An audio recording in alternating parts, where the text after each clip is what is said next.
Gurudev Kripa Bindu Diya Kuroe Dase Trinapekayati Hina. Gurudev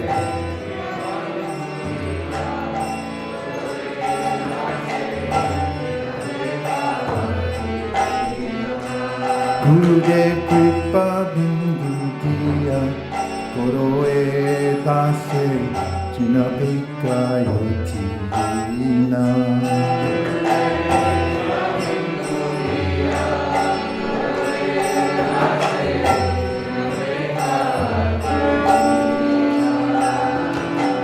Sakale sahane bolo diya koro nijamane sriyahina.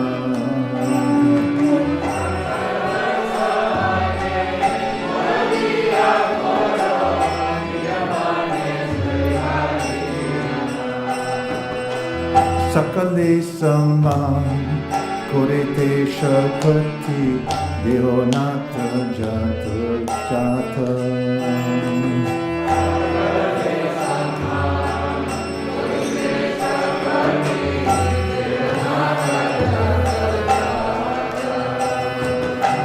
Tabito kaibo harinama suke aparara behata.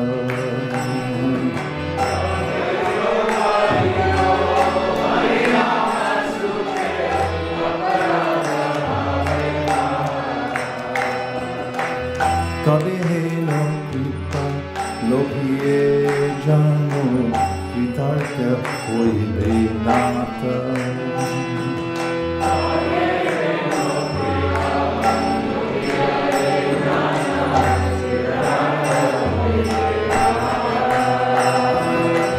Shakti buddhi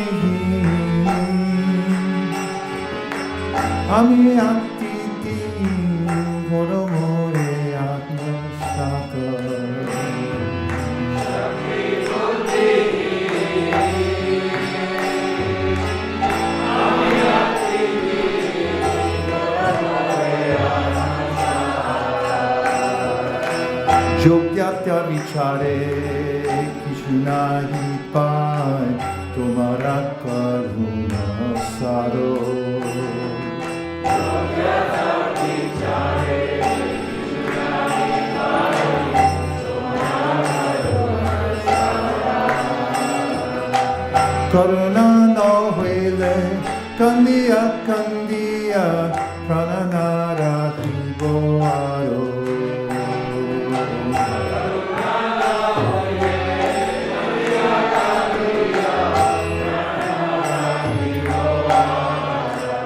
Gurudev Kripa Bindu Diya Kuroe Dase Trinapekayati Hina.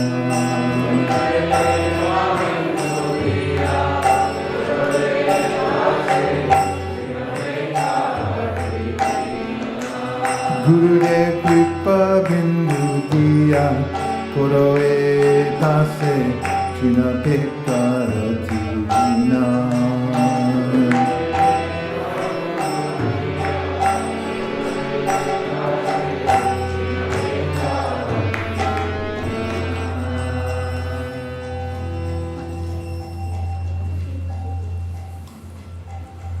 Gurudev, Gurudev, Gurudev, Jaya Jaya Gurudev.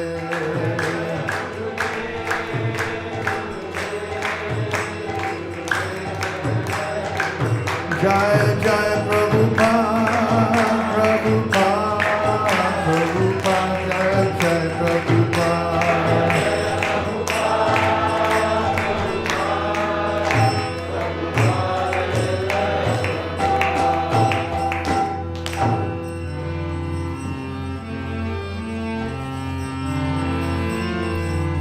Lord Nitai and Lord Gaurachandra are very merciful.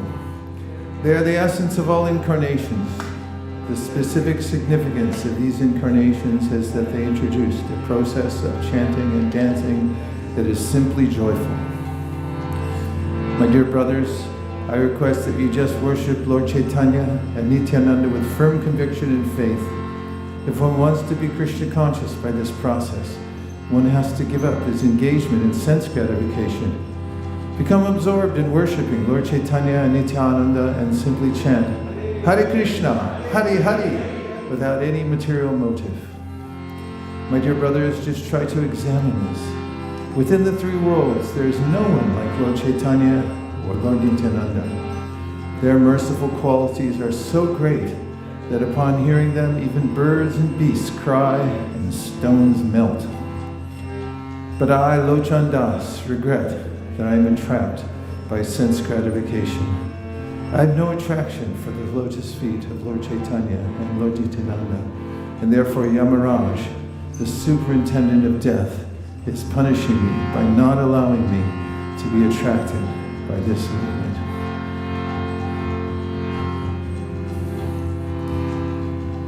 Parama Karuna Pahundri Jana Nitai Gora Chandra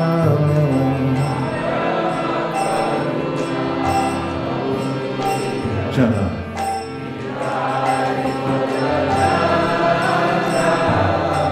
Sabhavata Sharashiramani Kivalayananda Kanda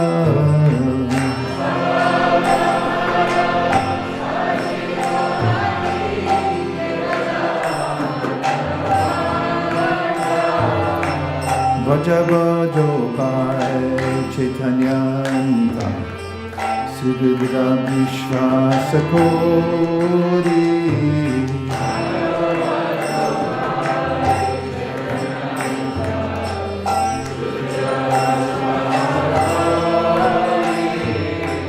Vishaya Chodiya Shirashe Majiya Mukhe Bolo Hari Hari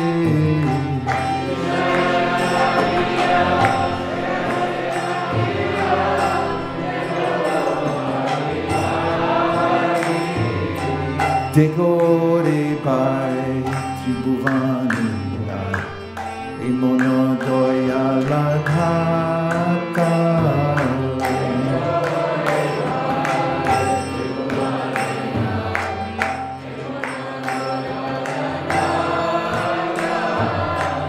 Pasupaki Chure Pashana Vitare Shunijar Gunakata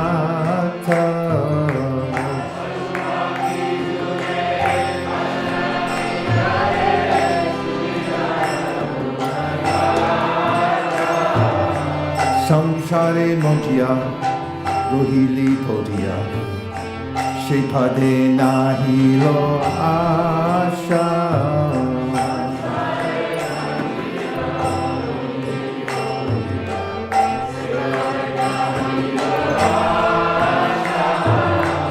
Apana Karama Panjaye Shamana Koheyo Lochana Dasa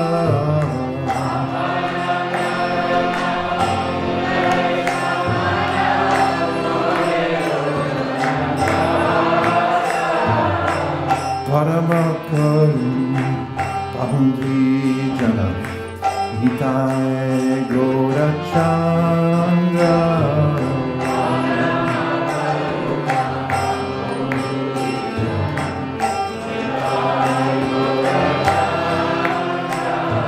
Nitai Gora Chandra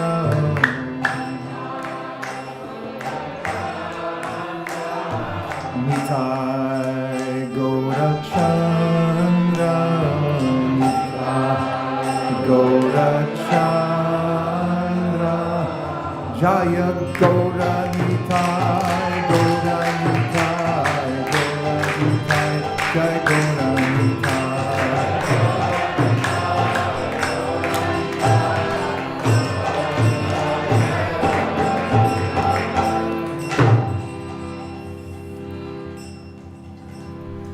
Microphone. Get a mic.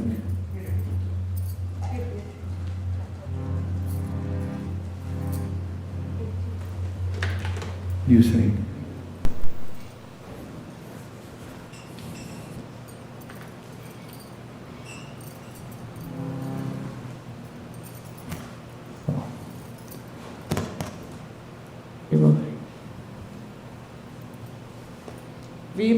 Vibhavadishasha aloka pravisha nidrachari uto jiva.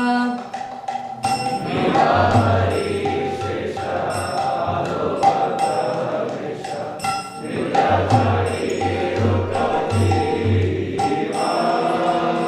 Bolo Hari Hari Mukunda Murari Rama Krishna Hayagriva. Bolo Hari Hari Mukunda Murari Rama Krishna Hayagriva. Narasingha Vamana Shimadusudana Rajendra Nandana Shama.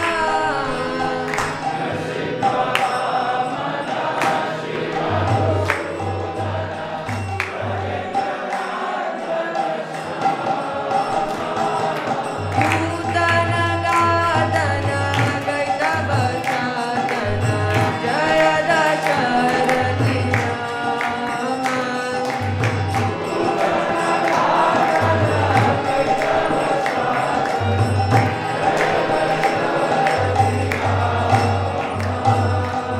Yashoda Dulala Govinda Gopala Vrindavana Purandara. Yashoda Dulala Govinda Gopala Vrindavana Purandara. Gopi Priya Jana Radhika Ramana Bhuvana Sundara Vara. Gopi Priya Jana Radhika Ramana Bhuvana Sundara Vara. Ravanata Karama Kanataskara Gopi Jana Vastahari.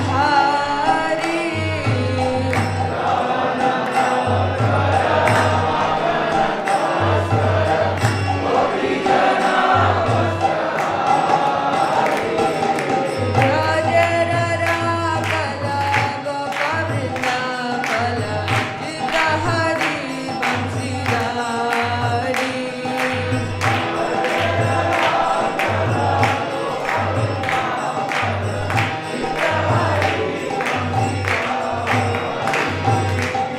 Yogindra Vandana Shri Nandanandana Brajajana Bhayahari.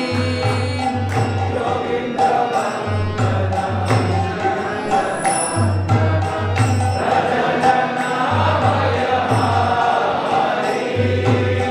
Navina Nirada Rupa Manohara Mohana Vamsi Bihari.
So for the appearance day of Srila Raghunath Das Goswami, this is a song he wrote, prayers to reside at Govardhan Hill. And we'll read the translation first.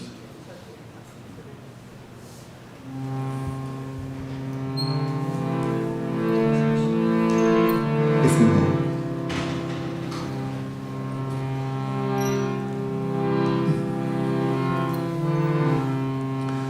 Ready? O Govardhan, O King of all incomparable great mountains, O hill that became an umbrella of the arm of your own Lord as the handle, and then destroyed the pride of the David king, madly attacking with raised weapons. Please grant the residence near you that is so dear to me. O Govardhana, please grant me the residence near you that will guarantee the sight of the youthful divine couple as they enjoy transcendental amorous pastimes in your caves. O Govardhan, O hill where Lord Krishna happily plays with Balaram and his friends in the incomparable jeweled courtyards, jeweled lion thrones, trees, waterfalls, mountain brooks, caves, peaks, and valleys. Please grant me the residence near you that is so dear to me. O Govardhan, O hill that provides the dark courtyard that witnesses the Danakeli pastime of the nectar treasure, youthful divine couple. O hill that brings great bliss to the best of those who relish transcendental nectar, please grant the residence near you that is so dear to me. O Govardhan, O hill that hiding as you playfully embrace the neck of your dear friend Lord Hari's dear unprecedented Radhakund, secretly gazes at the pastimes of your youthful divine couple, please grant to me residence near you. O Govardhan, O hill, that by nourishing the cows with its water, grass, and the shade of its trees, declares to the three worlds the appropriateness of its own name, please grant me residence near you. O Govardhan, O hill, that the enemy of Aga and Baka, honored by transforming into a new house to give Raja protection from the sustained fury of the Sura king, please grant me residence near you. O Govardhan, O king of mountains, O hill whose nectar name, the best of Lord Hari's servants, flows from the moon of Sri Radha's mouth. O hill that the Vedas declare to be the tilak marking of Raja, please grant me residence near you. O Govardhan, O philanthropist that gives transcendental happiness to Vraja's people, animals and birds, all anointed with the nectar of friendship for Shri Radha Krishna, surrounded by their friends. Out of your immeasurable mercy, please accept unhappy me and grant me residence near you. Although I am a cheater and a criminal, unlimitedly merciful Lord Shachinandana, who is very dear to you, has given me to you. O Govardhan, please do not consider whether I am acceptable or not, but please grant me residence near you. One who carefully reads these 10 verses praising the King of Mountains will attain a joyful residence near Govardhan Hill and will swiftly attain the jewel of Radha and Krishna's divine loving service. Actually, we just do it all together, right?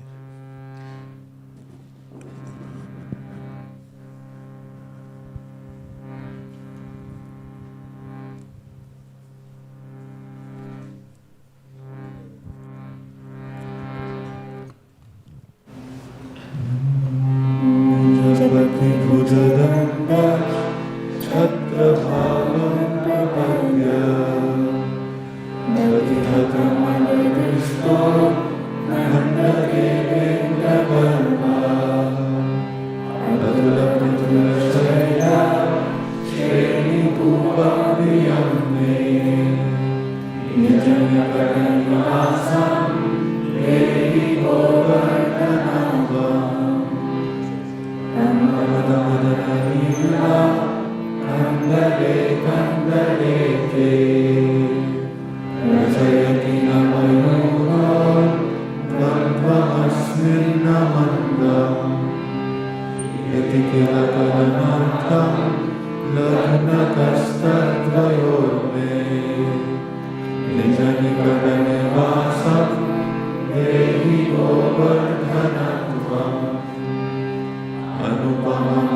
Dasa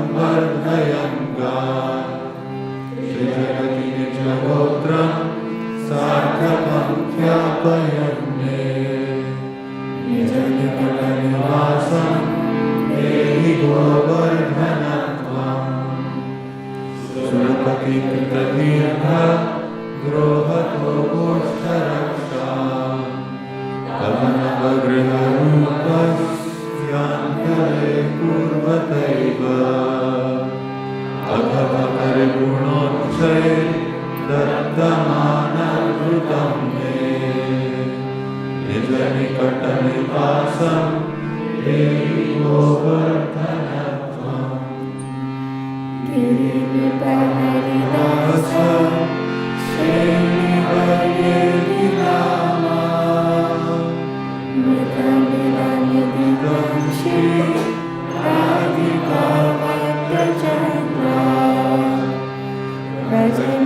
व्रजनमतिलकत्वे क्लृप्तहृदयस्फुटं मे निजनिकटनिवासं देहि गोवर्धनत्वम् निजजनयुतराधा कृष्णमैत्रीरसान्त व्रजनरूपशुभक्षी प्राप्तसौख्यैकदाता अगणितकरुणत्वान् मामुरीकृत्य तान्ताम् निजनिकटनिवासं देहि गोवर्धनत्वम् निरुपधिकरुणेन श्रीसखीनन्दनेन त्वैकपतिसहोऽपि त्वत्प्रियेणार्पितोऽस्मि इति खलु मम योग्यतां तामगृह्णामि निजनिकटनिवासं देहि गोवर्धनत्वम् दशदशतमस्य श्रीरघुवर्धनस्य श्रीधरकुलभर्तृ व्यापयन्नादधीते ससपदि सुखदेऽस्मिन् वासमासाद्य साक्षात् शुभदयुगलसेवा रत्नमाप्नोति पूर्णम्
Hare Krishna.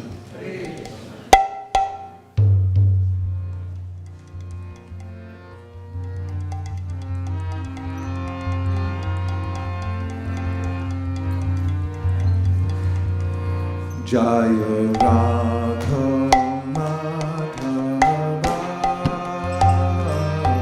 Jaya Kunja Bihari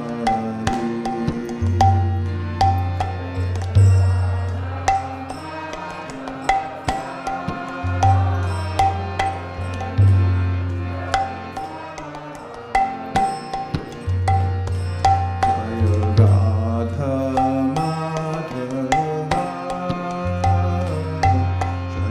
Kunja Bihari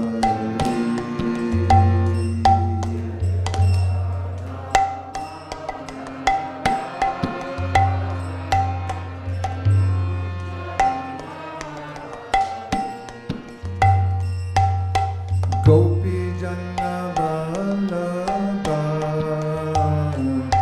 Jaya Girivardhari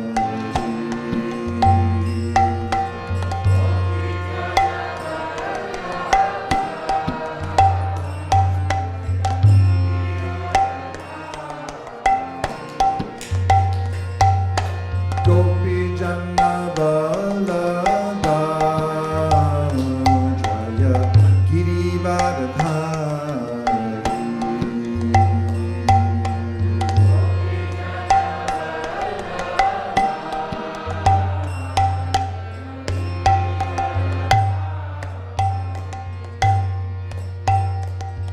Yashoda Nandana Vraja Janaranjana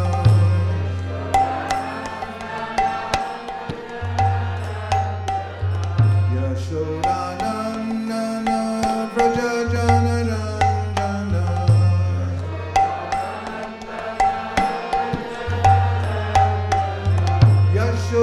Yashodanandana Vraja Janaranjana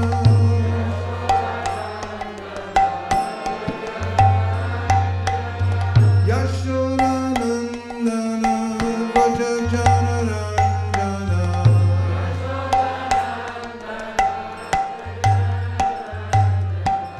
Jamunatira Vanachari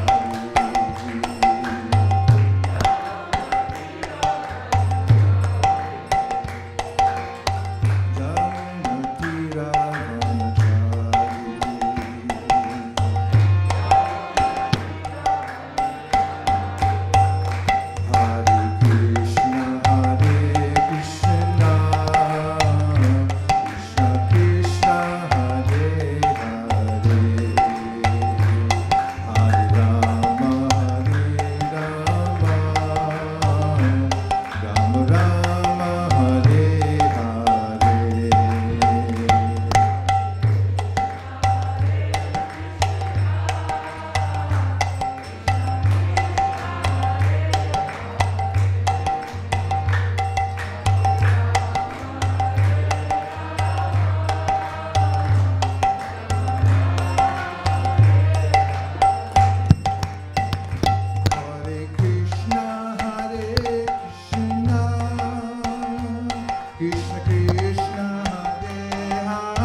Hare Rama,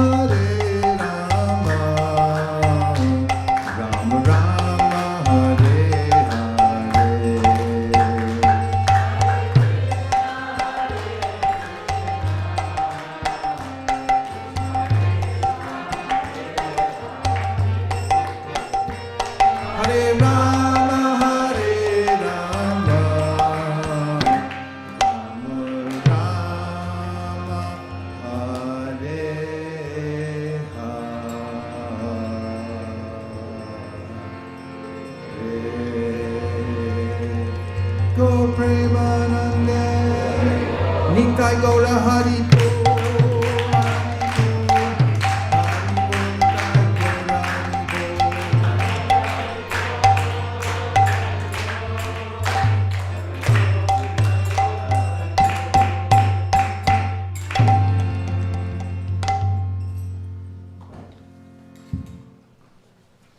Om Namo Bhagavate Vasudevaya.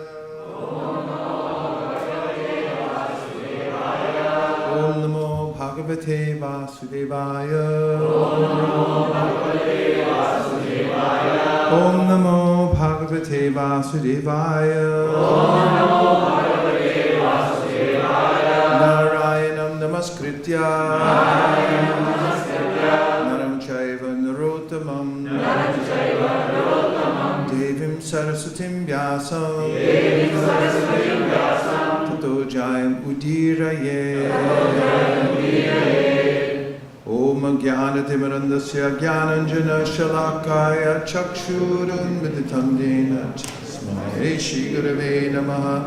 Jai Shri Krishna Chaitanya Prabhu Nityananda Sri Advaita Gadadhara Sri Gaura Bhaktivinoda Nitai Namine She Namir Hate Sharamunye Namti Te Chere Nitai Namine She Namir Hate Sharamunye Namti Te Chere Hare Krishna Hare Krishna, Krishna Krishna, Hare Hare, Hare Rama, Hare Rama, Rama Rama, Hare Hare. Well, I saw Bhakti Krishna there a minute ago. I wanted to say, I liked how his townspeople actually appreciate his position as a preacher.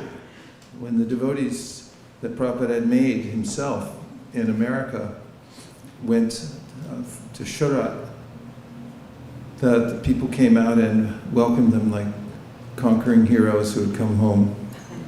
And I don't know what they had in their hearts exactly, but I could tell it's full of goodness. But I thought it was appropriate for all those who are engaged in the Sankirtan movement, heart and soul, executing the mission despite any obstacles or whatever else one has to do to hold the body and soul together. Mark my words, you will be greeted as conquering hero, one place or another, at some time. If you have to wait until you leave your body, so be it, to be recognized or appreciated, but that's what you get for being on the Sankirtan party. Hare Krishna. So today we're continuing our series on, it's called Stepping Out, which is about death. And in preparing for this series, I find it to be helpful myself because it's easier to face reality and be prepared for the inevitable. For instance, taxes. It's much better to be on top of things. When I was talking to an accountant attorney a while back, he said, well, knowledge is always better than ignorance when it comes to finances. You can just stuff it somewhere and say, oh, maybe something good will happen, or maybe no one will notice. But you live with cognitive dissonance, a sense that something's not being done right, and anything could happen. And we actually, as human beings, have to take the responsibility for our and the consequences for our activities, and we also have, for those who are highly advanced, the Brahmanas, they consider ahead of time what it means to be human, what the opportunity is. They take the Shastra that says, Labvam sadulabamidam bahusam bhavante manushya martadam anityam api hadira. It's a very rare opportunity to prepare oneself for the eternal, not to wallow in the temporary and think, well, it'll all turn out all right somehow. Even in the spiritual practice, sometimes people think, well, I'm part of a religious organization, therefore maybe it'll all just turn out okay. But Prabhupada points out that the Acharya, the Shastras, they can all give good instruction, but it's up to us to apply them and not just to hope we're ready, to actually know that we're ready, to be ready. You do your taxes and at the end you can see it's all in line, we can take an audit. And during our lifetimes, as we prepare for death, we may get audited also. I had plantar fasciitis. It sounds bad, but it's not that bad. But it was bad enough for me because I don't like stuff like that. And my foot didn't work well for about 7-8 months. It is just a strain in the fascia, in the tissue of the foot. A lot of people get it. I don't like it at all. You know, I take my daily walks and I felt like it was walking up the Himalayas because I had that. And I complained to our nurse practitioner. She's a really good doctor. Her name was Burgess. Too bad she moved away. But I was complaining because that's who I like to complain to is the doctors. Tell them I don't like this. She said, you're lucky. A lot of people have to wait till they get something much worse to get a wake-up call. You just got plantar fasciitis. Stop complaining. And so, throughout our lives, the types of ordeals that we come up against, may be audits for us. We may not notice, and we may try to avoid the audits. Nowadays, people try to avoid the truth. They get called to testify somewhere and they say, nah, no thanks. Or they get a subpoena. It's like, nah, forget it. I'll just live the way I am. I don't want to be responsible to anybody else. But it's better.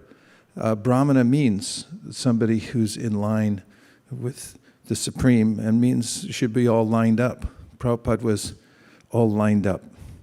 Everything in order, material and spiritual. He took care of his material responsibilities, including his family. There was a stipend he left even as he took sannyas for his wife and children. And there, even after he left, he made an arrangement for them. And he kept his personal property in good order.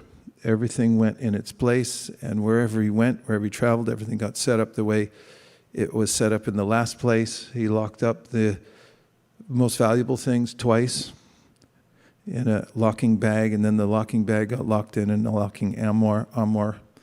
And so he's careful because it's Krishna's property, and so is the body, and so is the opportunity of a lifetime. And when we get audited in this lifetime, we should be ready. I've always thought of travel as a mini audit, because when you travel, then you think, oh, what should I take with me? What's going to happen when I'm not here? How will life go on without me? And that's what people think at the time of death, too. They think, oh, what do I get to take with me? Nothing. Who's going to carry on without you? It's like everybody. And the Bhagavad Gita teaches us how to prepare for death. And the Srimad Bhagavatam is about the last 7 days of a great soul who's getting ready to leave. And it's all about preparation. The Srimad Bhagavatam gives us the foresight of seeing what it's like when we leave and also when we come back into the world. And also we see how one who's getting fully prepared has to really cram. And so there's a great duty in the human form of life. It's to prepare for death. We can't just obfuscate or forget about it or think that I'll do it later on. That's what people who regret things do later. And there's a lot of knowledge of, or at least awareness of consciousness at death, at least on some level, by people who are in palliative care. Palliative care means that end-of-life care, when people get a notice that they have a prognosis. Prognosis means how long do you have to live? It means other things too, like how long's the disease going to last. But to prognosticate means to figure out what's going to happen in the future.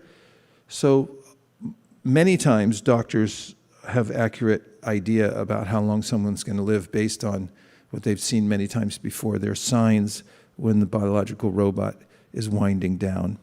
And there's also a sign that there are certain kinds of ailments that are fairly efficient in the way they take over and destroy the body. And you can judge how fast they're going to grow and so forth. Not always, because Mari Krishna Raki Ke, Raki Krishna Mari Ke. Krishna can always win one last one for the Gipper. You don't get that because you weren't in America in 1950. But in any case, you can look it up or not. And so a palliative care worker who had a best-selling book, her name is Bronnie Ware, and she wrote a book that got translated into the 31 different languages around the world called The Top 5 Regrets of the Dying. A Life Transformed by the Dearly Departing. And her book is a series of stories of people that she took care of. She was in palliative care. And she had a window into their lives. Some of them were in their 90s, some of them were in their 30s and younger. And all of them had some similar regrets. And it's one of the things she talks about, especially in her book. So that's what Stephen Covey talks about for managing anything, is begin with the end in mind. So why not do it with your life?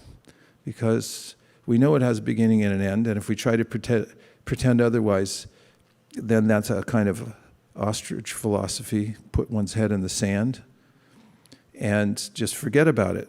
Better to be fully cognizant and prepare for death. And she points out that you can have a much fuller life, actually, when you go with eyes open and don't consider death or the subject taboo. Now, this is pointed out that it's taboo or something that we stuff, psychologically means we just put it out of our mind and put it in our subconscious, and then it comes out in very unhealthy ways by a conversation with Yudhishthira and Yamaraj in the Mahabharata that everyone's familiar with, I'm sure, and that is in the context of the Pandavas becoming uncharacteristically thirsty, coming to drink water, being warned by a stork.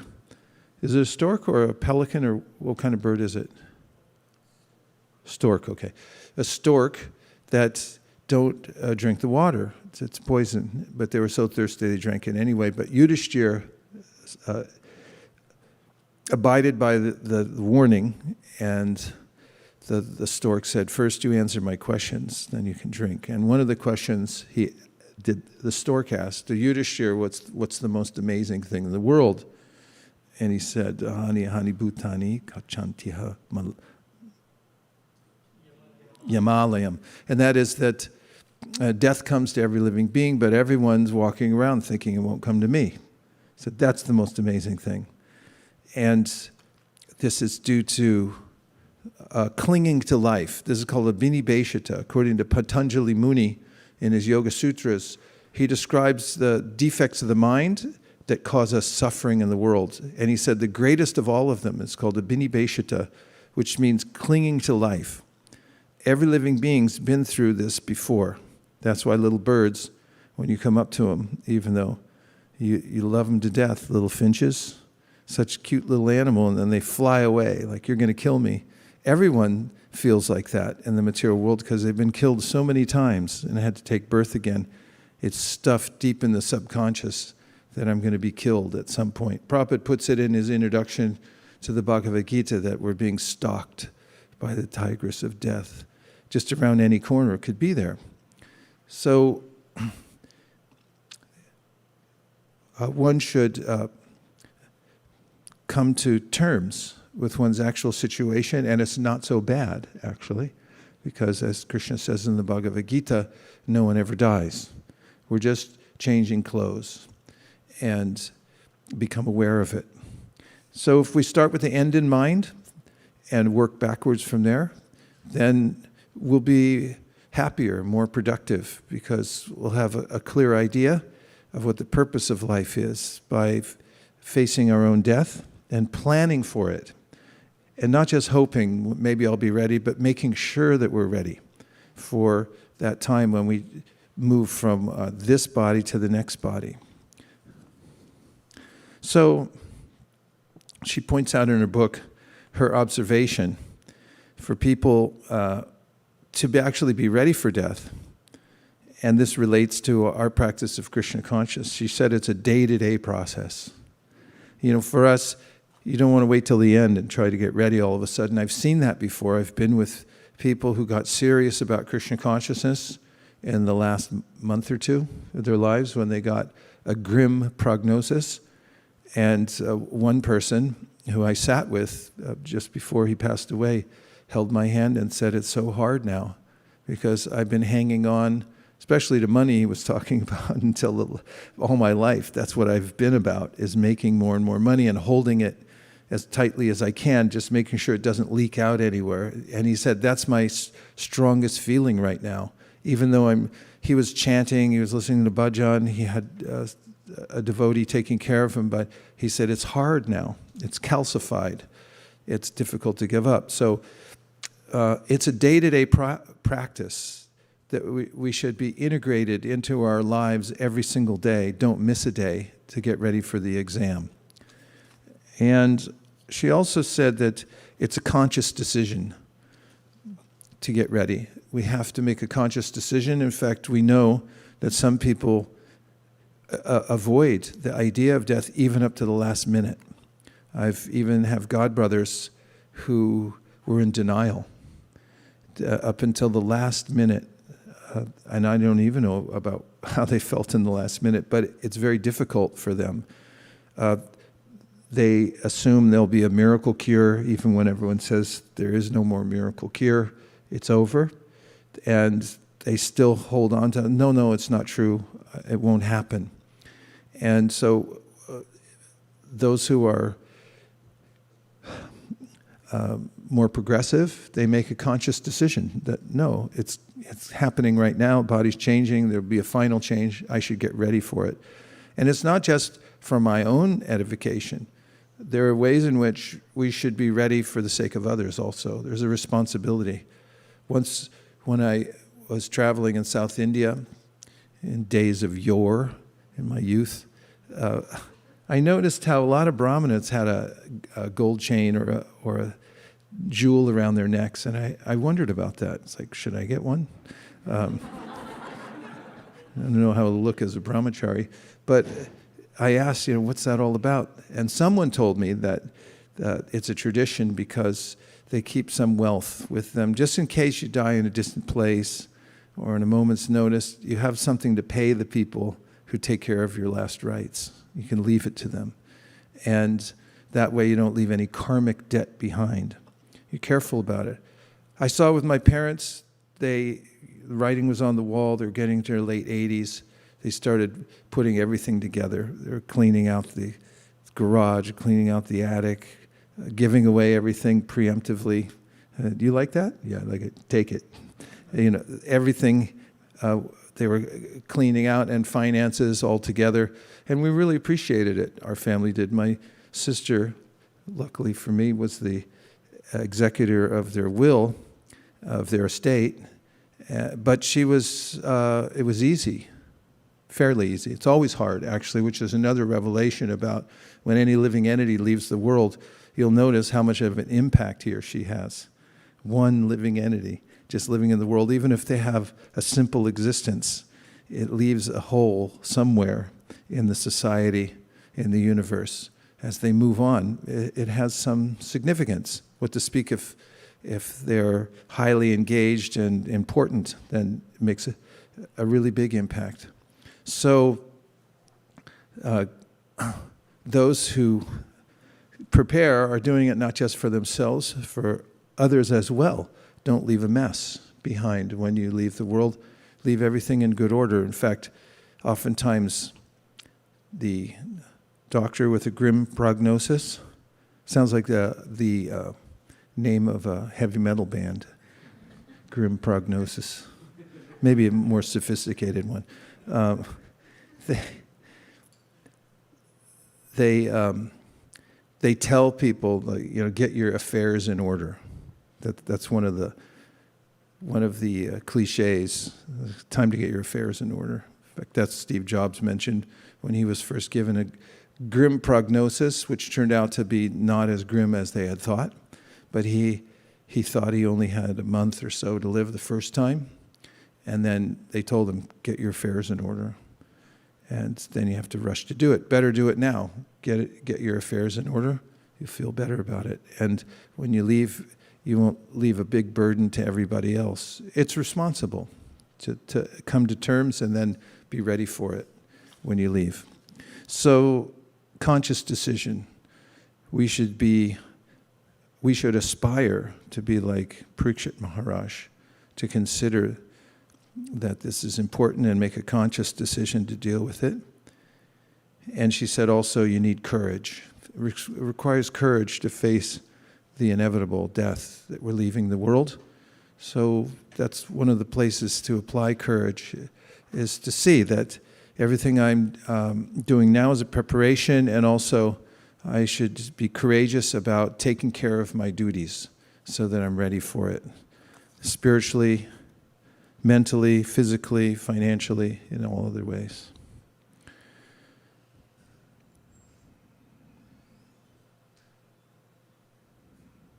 She says, in that regard, does the author I'm mentioning now, Bronnie Ware, that finding the courage finding the courage in this act of surrender to preparing for death will never be as painful as lying on a deathbed with regrets. So, as I mentioned, her book is really about the regrets people have, and she lists the 5 top regrets that people have. Would you like to hear them? Okay. The 5 top regrets, as she's compiled them after many, many cases, people that she's been with on their final journey, leaving the world. Number 1 is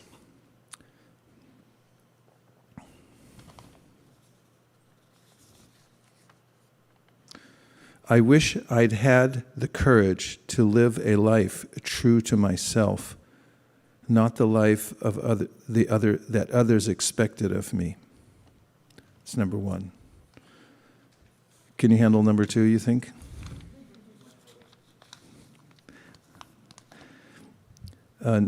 Number 2, she said, I wish I hadn't worked so hard. That's number 2. People say, I wish I hadn't spent so much time at work. Number 3, I wish I had the courage to express my feelings. 4, I wish I had stayed in touch with my friends. And 5, I wish that I had let myself be happier. Those are the 5 regrets. So, this point about regrets, and one of the regrets being staying true to yourself, is important. But in the perspective of Bhakti Yoga, we have to come to see who we really are. There's a concept called enlightened self-interest. Everyone's self-interested because we are a self. How could we not be self-interested? This is a point that Shukadeva Goswami brings up at the end of the Brahma Vimohana Lila. He said every living entity has a self-interest, but you have to understand who's yourself. If you don't know who you are and you're self-interested, your life will be askew. Your values will be non-productive, anartas. And so he says, Atmanam akilatmanam. Yes, you're a self. You have an ego, or ego means a sense of self. We always do, eternally. But Atmanam akilatmanam means that the real sense of self for a living being is to understand that Krishna is the self of myself. And that my highest self-interest, my enlightened self-interest is to be engaged in service to the source of myself, the self of myself. Atmanam akilatmanam. He's the source of all selves, individual selves. Mamaivamsha jiva loke jiva bhuta sanatana manakshashtani indriyani prakriti-stani karshati. Krishna says in the Gita that everyone's a small part of me. And when they forget that, then they're struggling very hard with the external energy. So in preparing for death, one has to develop enlightened self-interest, which means to become fully aware that I'm part of Krishna. And my ultimate self-interest is to serve Krishna. There's a concept psychologically called authenticity. And as a technical term, authenticity means the degree to which a person's actions are congruent with his or her values and desires. And if our values and desires are for something that's not in our ultimate interest, then we'll not be authentic. And if we come to the ego that I'm a servant of Krishna, and we're able to express that and live in that, then we can align ourselves with true authenticity. I'll make a couple more points, and I have many more to make, but that'll take some reflections because there's a few things to churn in here, just preparing you for that inevitability, which will come up in about 1 minute and 32 seconds. So, in being authentic, there is a struggle because we are undoubtedly spiritual souls and beings, but we are in material bodies, and we have circumstances that are dreamlike in the sense that we come out into a particular family, society, nation, and so forth, and the values of that particular family are inculcated into us at an early age, and we have this idea that I'm part of a particular family, nation, society. I pledge allegiance to the flag of the United States of America, to the republic which it stands, one nation under God. I can't remember all of it. That's horrible. I should when I was a kid, but they make us stand up and do it every single day to have a clear idea that you're an American. And there was a drum beat when I was young also that meant we should be averse to other ideologies of the world, like there was the great threat of communism in the world, which is valid to some degree. I mean, Prabhupada talks about it, different ideologies, but that was my context. And those kinds of indoctrinations according to the family values, my friend Stan Wall was really out of step with a lot of his friends in school. He was one of my best friends. And, we all kind of spent time together. And but he was very right-leaning, heavily conservative. None of us, the rest of us were at that time, probably due to our conditioning and upbringing. But then I remember during the Vietnam War, he had built himself a stereo called a Heath kit. I don't know if they still have them, but back then you could buy all the parts, and with a soldering gun and an instruction manual, you could build your own amplifier and all kinds of other things. He was a real genius kind of kid, so he liked to do stuff like that. So he put it together, and I remember there was a incident during the Vietnam War called I think it's pronounced My Lai incident, where there was some U.S. soldiers had killed innocent people in the name of the war. And then there was a big hearing in Congress about it. And he listened to that for about 5 days with his new Heath kit, stereo and headphones on. I just remember him sitting on his bed for almost 5 days straight listening to it. And after that, he completely changed. Flipped from one side of the spectrum to the other after 5 days. And so we're subjected to the conditioning of our environment, to our societies, and their various ideologies. And there's social pressures that we have. Everyone has some social pressure. They consider what they wear, how they appear to others, how they speak, when to move forward or not move forward based on pecking orders and so forth, versus this psychological need to have authenticity. And so there's this struggle.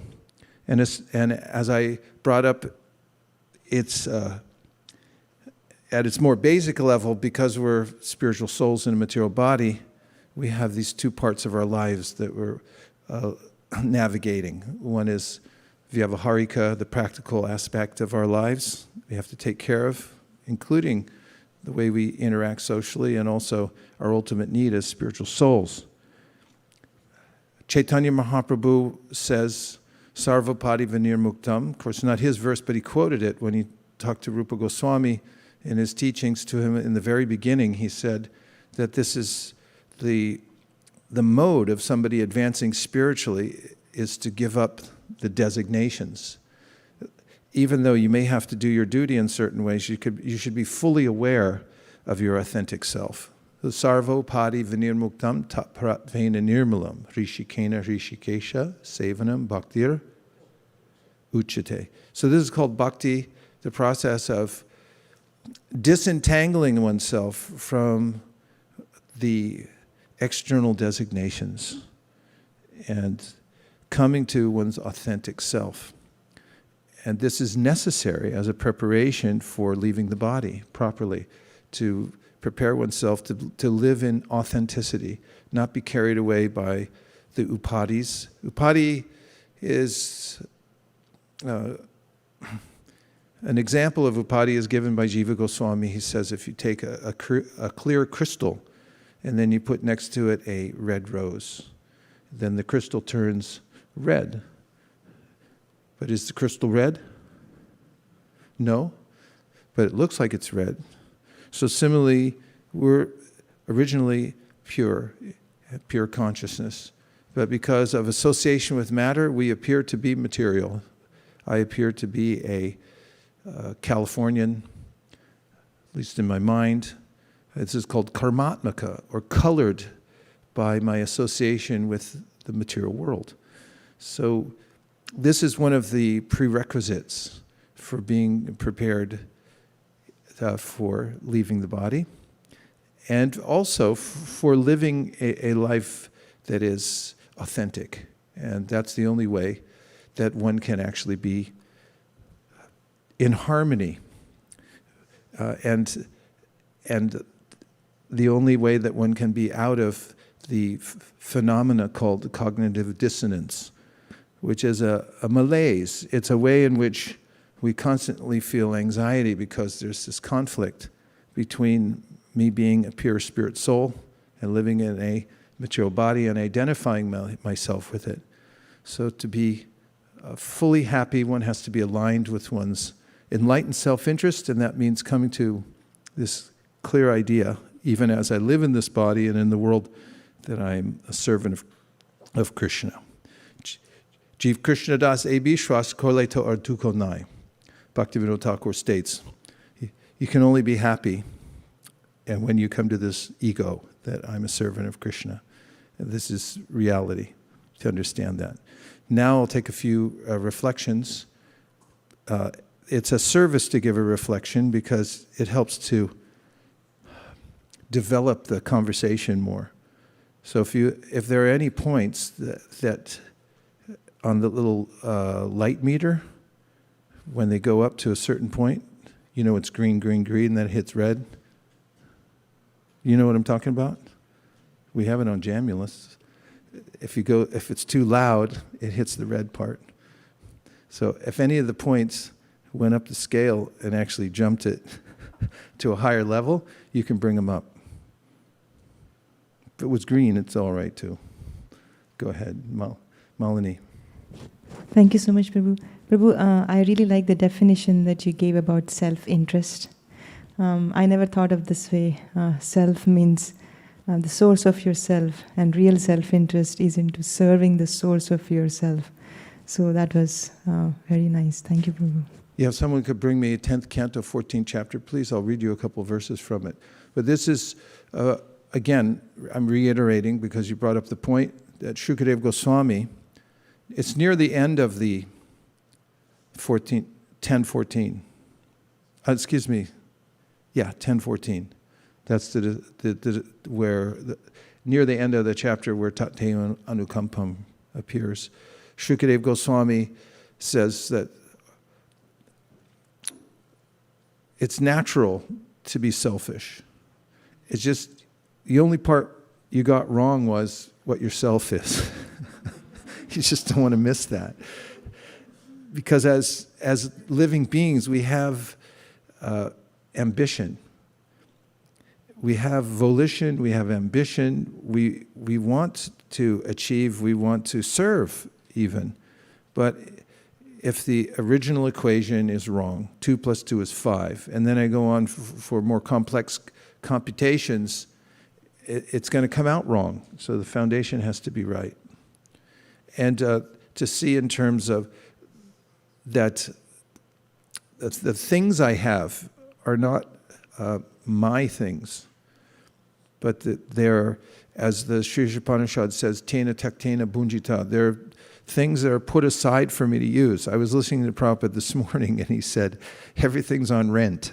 Everything you have is on rent. Your body's on rent. You're renting it. All the things, all your possessions, rented. You know? So we have to consider that it's a rental process. Did you find it? Prabhu Kahe. This is it? 10:14. Oh, thank you. Yeah. So there's a few verses here. Shukadeva Goswami says, O king, speaking to Parikshit Maharaj, who has 7 days to live, for every created being, the dearmost thing is certainly his own self. The dearness of everything else, children, wife, and so on, is only dear to the dearness of the self. For this reason, O best of kings, the embodied soul is self-centered. He is more attached to his own body and self than he is to so-called possessions, like children, wealth, home. Indeed, for persons who think the body is the self, O best of kings, those things whose importance lies only in their relationship to the body are never as dear as the body itself. I do anything to serve the body. Let's count it. Fully organic food, best type of workout regime, and anything else? Non-toxic nail polish. What? What else? Anything. I mean, if you consider it as like, I'll do anything for you, my dear body, because that's who I am. Shampoo, yeah, let's not get into hair care. I mean, that's like one of the most important things in the universe, how the hair looks like. But it goes on, and it's a full absorption because that's myself. And in the context of understanding that I'm not my body, it doesn't mean, unless you're, an avaduta, that you become disheveled. It means you just let your body go. But the idea is given in the beginning of the Srimad Bhagavatam, kamasya nendriya pritir labo jivita yavata jivasya tattva jignasya narto yasche hakarma bi. Be healthy. Live a very balanced, healthy life, but just enough so that you can inquire about Krishna. You don't want to let yourself go, because then you're going to be fatigued all the time. Yes, John? Are there health benefits to chanting the Maha Mantra? Yes. Are there health benefits to chanting the Maha Mantra? Yes. There's a book on it.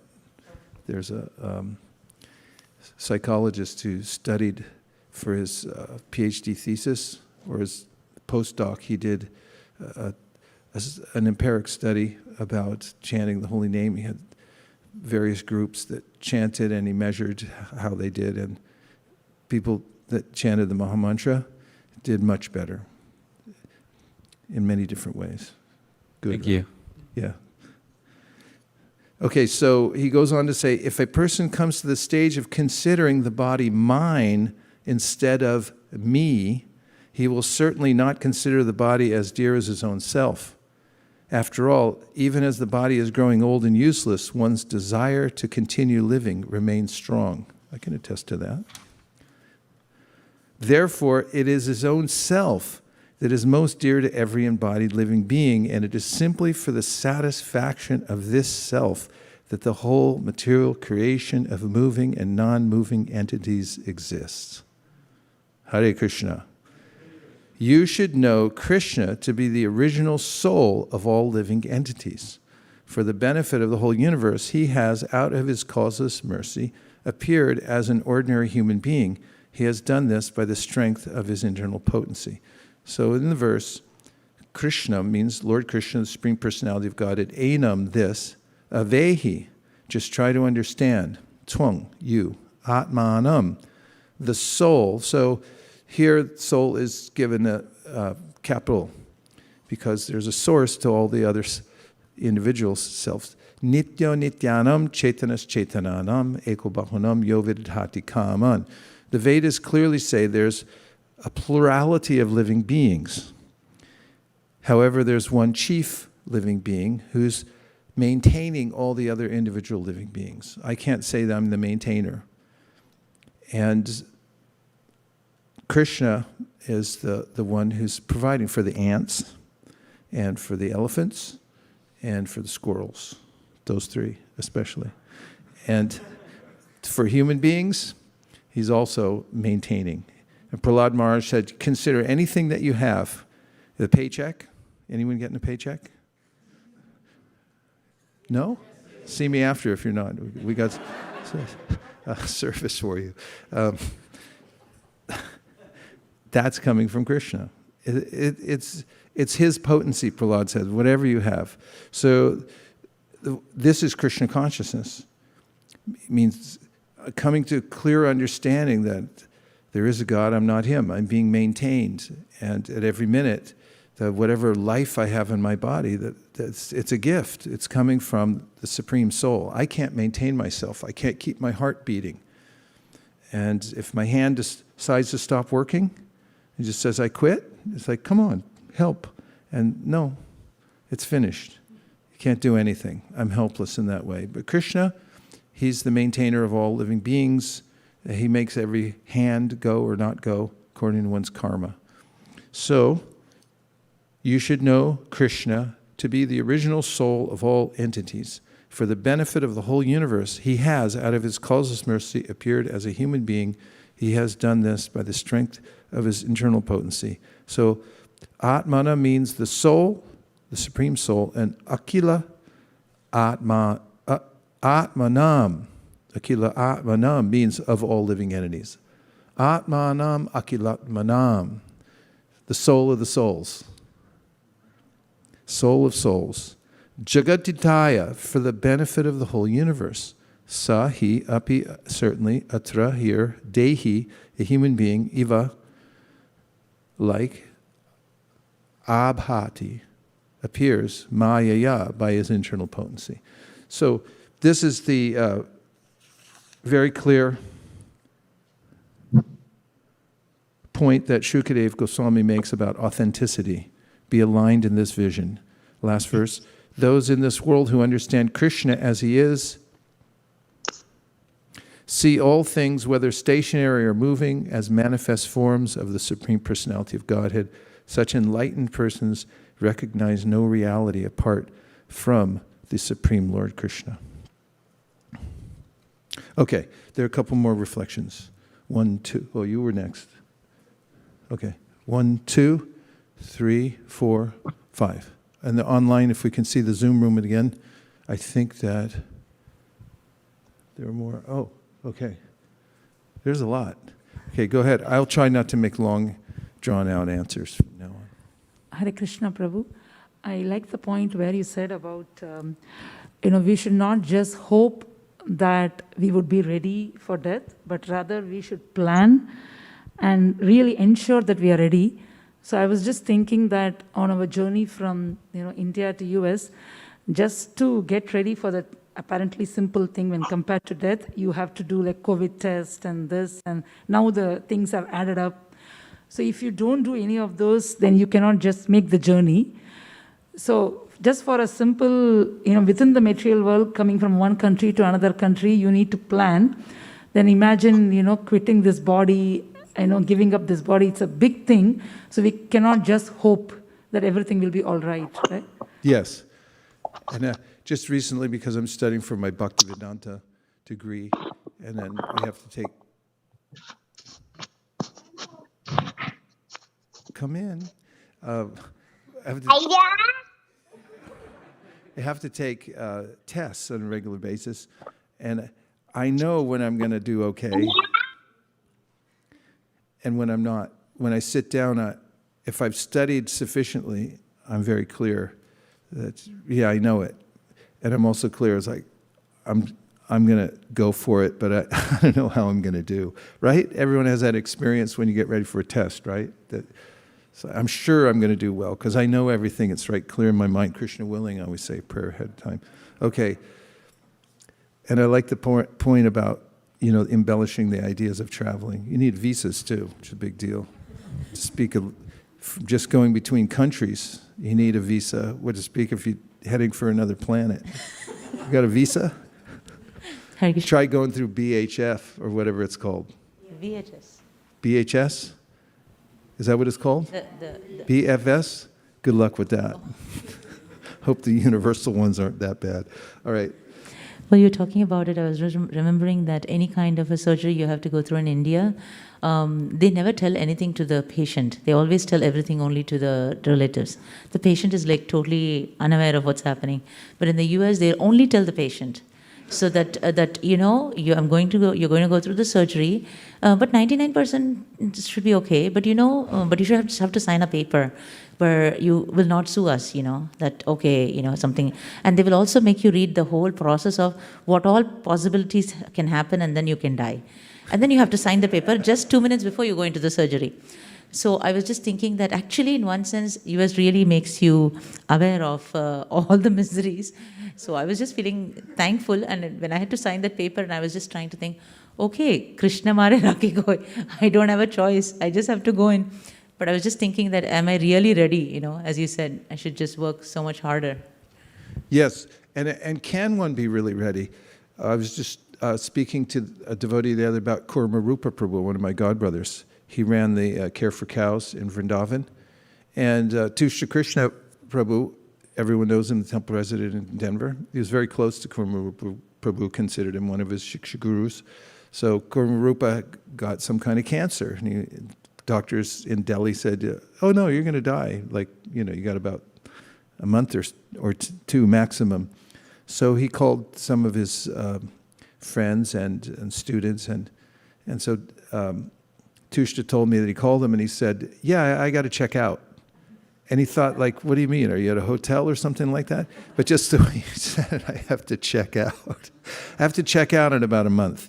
And he didn't know what he was talking about until they got more into it. But down to the last minute, that was his mentality. He was very fixed in consciousness. And you see that with a lot of devotees who have prepared themselves throughout life, that they're not just stoic, but they're facing it with, alacrity. That this is it, and that, this is the time we've been waiting for. Been studying. Like you're happy when you take a test that you've studied for. Okay.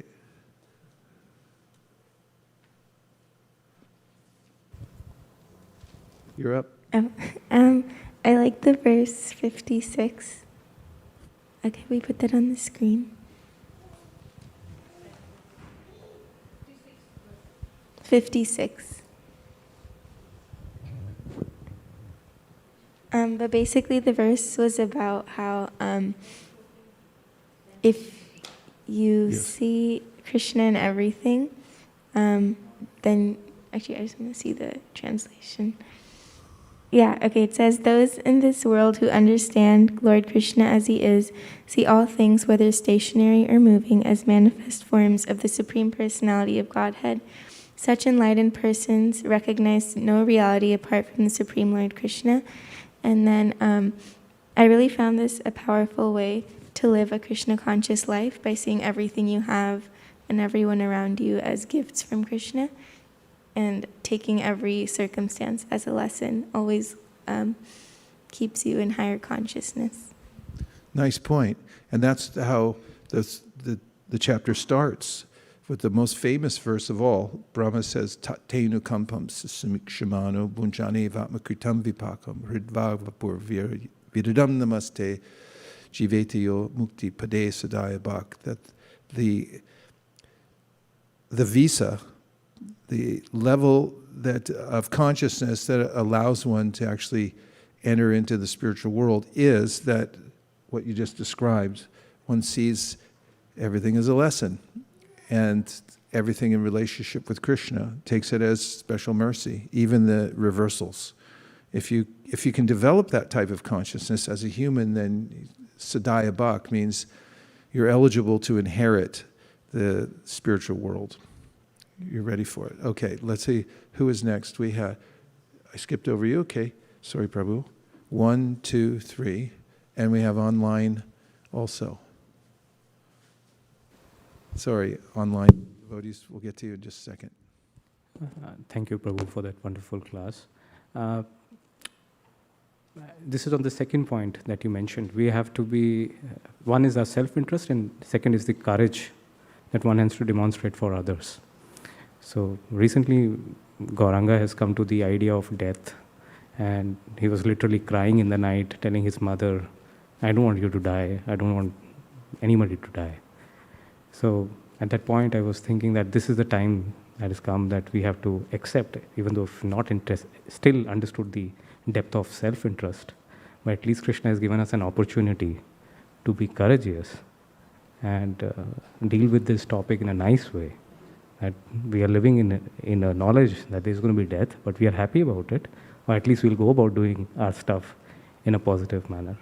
And I was in that thought process today morning when I was in my japa, and I was thinking about Srila Prabhupada, that he went through a very rough phase when he was leaving his body. Somebody may see that, why someone like that powerful or great was suffering, but the example that he set up, and he said that, you all may have to go through it. And he was going in a perfectionist way. He was teaching even to the end of his life. So I was like, no, this is courageous. So even if I'm not able to understand the real self-interest, Krishna has given me an opportunity to be courageous about it and go about it in a very dutiful manner, responsible about it. Yes, we'll see that also in the ways that Bhishma leaves the world, and also Vritrasura. There are many more, but these two especially are on my mind. I was just looking at the sections in the Bhagavatam this morning, and both of them had this idea. Vritrasura especially, because he knew, as soon as I give up this body, doing my duty, then I have a higher destination. So he was very exemplary in that. And what to speak of Bhishma, he was on the battlefield with arrows stuck through him, and he went on speaking.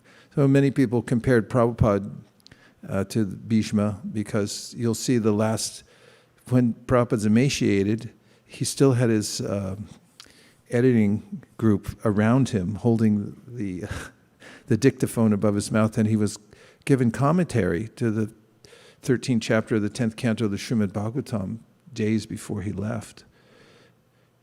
And so, yeah, it's a very important point. Okay, Radha Kripa Prabhu, then we're going to the Zoom room.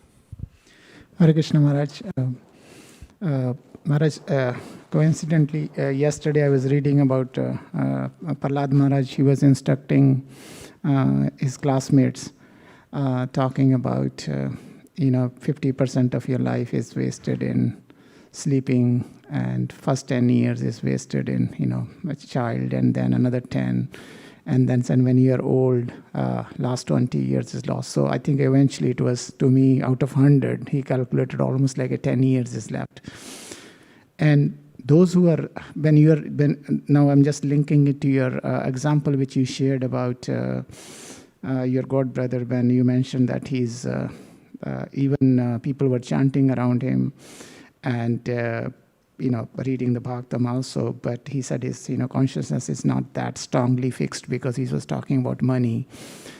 That's what he probably... Wasn't a god brother, by the way. Sorry about that. Yes, maybe not. So my thing is, I was just wondering, like, those who started late, my question is, in their, in this path, what is the best way for them to not, the consciousness which has been carrying for so many years, not become a, issue? I just want... That's explained in the Bhagavatam in the story of Dhritarashtra. Dhritarashtra had all the human defects that we hope to avoid, and caused us unwillingness to actually accept reality. And we've talked about him recently. But when it was time for him to leave the world, because his body was obviously falling apart and everybody knew it except for him, because he was in denial. And then he had the benefit of Vidura coming to rescue him. And Vidura is a sadhu. So sadhus, one of their jobs is to cut our illusion. So we should not fear the sadhu, but we should search out sadhus, because sometimes it's like sadhus means those who are strictly following the spiritual process. They, like surgeons, can cut out the anarthas. Because there's a special potency in somebody who's following the process and has dedicated his or her life to it. When they speak, when he or she speaks, there's a potency that comes out. And also, out of mercy, just like a surgeon, you might say, why are you cutting that person? Because they have a cancerous growth, and I'm cutting it out so that they can actually live. And so similarly, a sadhu will see the defect or the anartha in somebody and artfully cut it out. It may seem very cutting at the time, but it's actually a mercy cutting to take out that anartha. So Dhritarashtra had the benefit of Vidura, who came and said, snap out of it. You're falling apart, your teeth are coming out, there's a sound in your voice that I recognize. Other people, when they're about to die, they have that.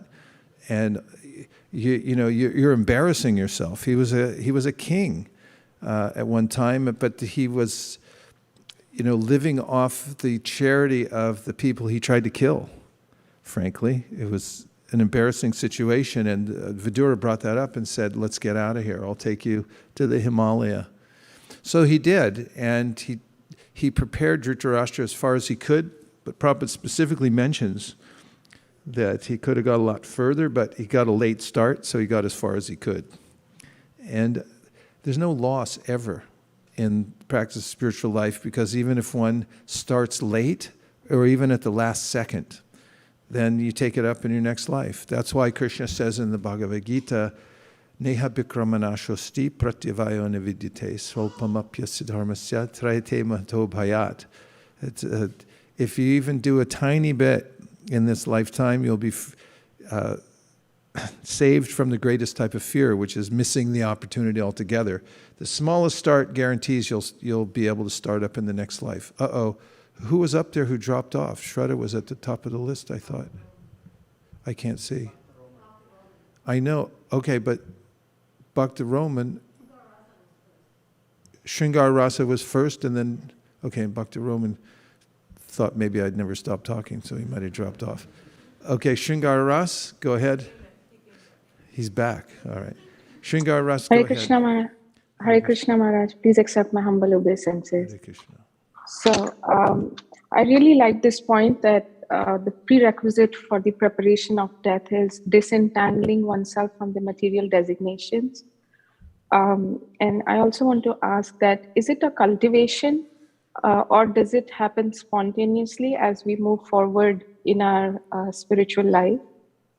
The verse says that when you engage your senses, sarvopadi vinirmuktam tat pratvena nirmalam rishikena rishikesha sevanam.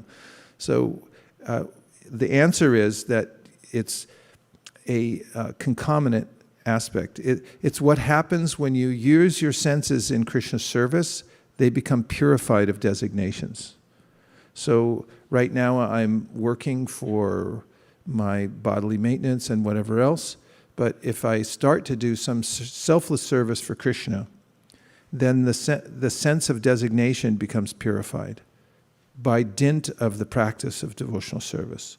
Vasudeve Bhagavati Bhakti Yoga Prayojita Janaya Ashavairagyam Jnanam Cha Yadahaitukam. When one does direct devotional service, which means serve the master of the senses with your senses, it's a cultivation in that way, but it also is something that happens by Krishna's mercy, that he helps to remove the designations. That's why we also have Shrinvatam Swa Katha Krishna Punya Shravana Kirtana Hridyantaksto Hibhadrani Vidunoti Suritsatam. When you deliberately put yourself in front of transcendental sound vibration and do service, then naturally Krishna, whose name is Vidunoti, he helps you to remove the designations and any of the unwanted values that you've acquired over many lifetimes. So it's a little bit of both. We do have to put ourselves in the position, but then Krishna helps us. Thank you for the question. Okay, now we have Bhakti Roman. Hare Krishna, Guru Maharaj. I was coming back to first chapter, and I thought this time I'm gonna make a lot of notes on top of the books and create some notes, but I go up to shloka after shloka, and I find out there's every verse is really informal, and then you have to put notes on every single page. And I actually, hearing about death time, I found wonderful condition that one may be in when your death time comes, and it comes from the chapter first, from the first canto, chapter 2, text 19.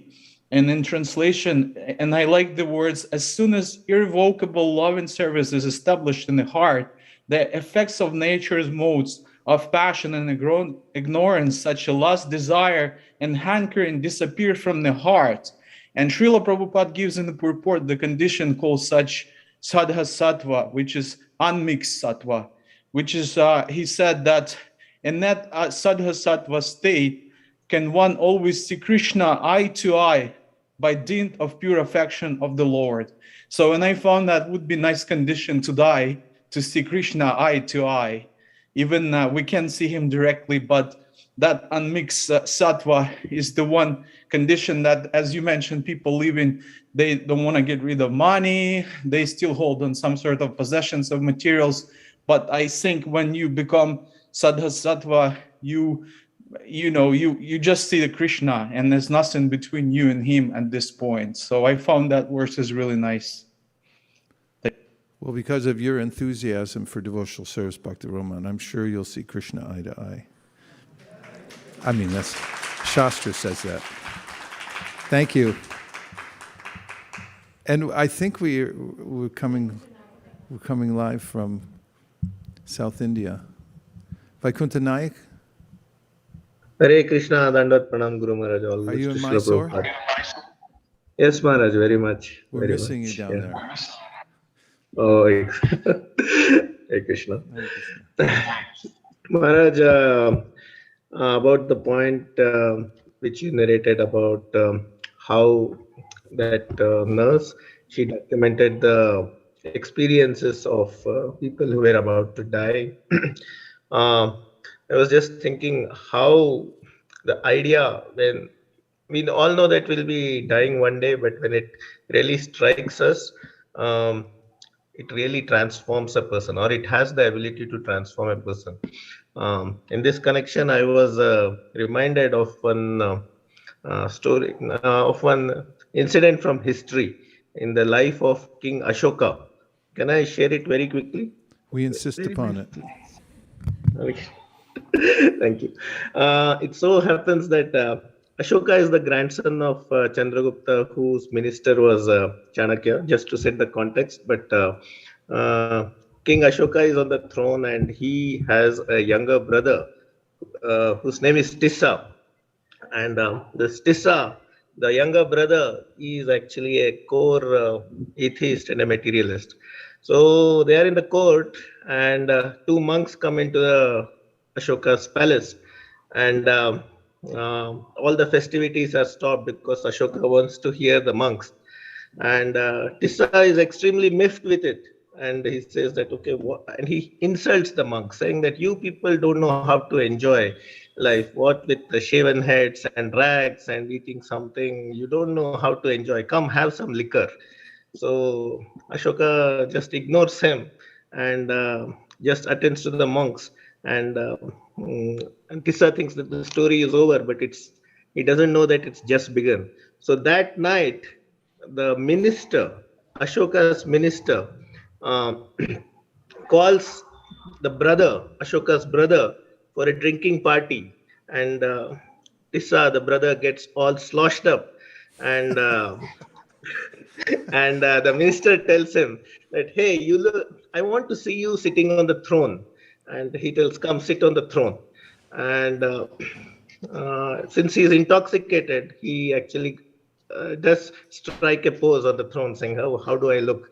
At that moment, Ashoka walks in and says, aha, so you had designs on my throne. So you want to actually usurp the throne.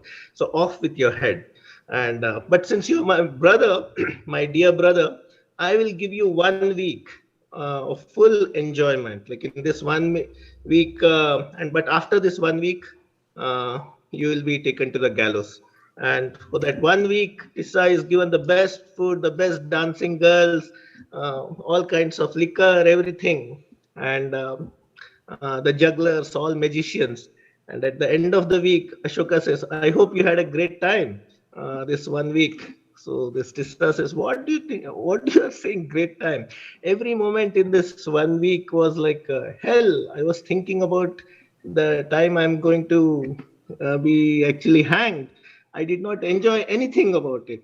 And then Ashoka says that, okay, so you realize it now, those monks, they have realized about death all along. So they don't find all this material world as enticing as you do.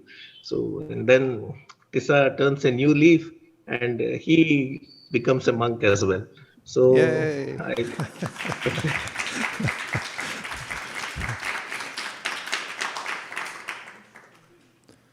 Appropriate. Yeah. Yes. Thank you. That's it much. Yes, bravo. Well done. It's impressed in our minds now, for sure.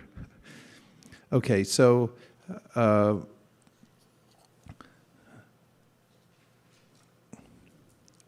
couple more points, and then we'll stop. One is that we'll look at, yes. So in the vein of be true to yourself,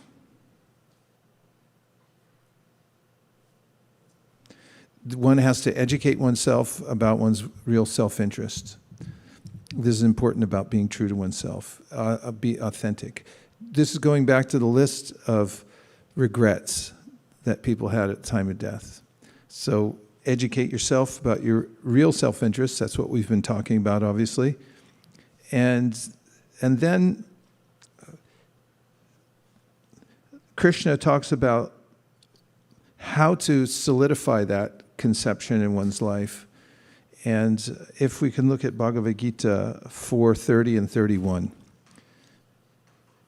he says that you should dedicate your life to yajna, which means service to the Supreme. Offer what you have to the Supreme.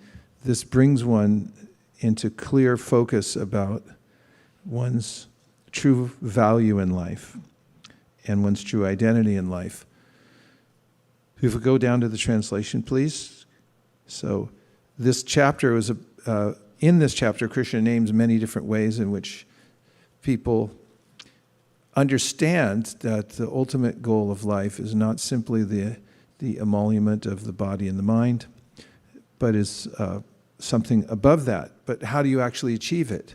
So here he says about all the performers of different kinds of sacrifices, and he names yogis who control their breath, and he names people who dedicate the fruits of their work to the Supreme and so forth.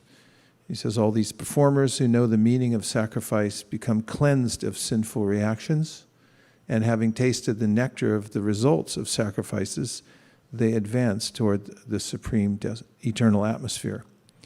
And in the purport, Prabhupada writes, from the foregoing explanation of different types of sacrifice, namely sacrifice of one's possessions, study of the Vedas or philosophical doctrines, and performance of the yoga system, it is found that the common aim of all is to control the senses. Sense gratification is the root cause of material existence.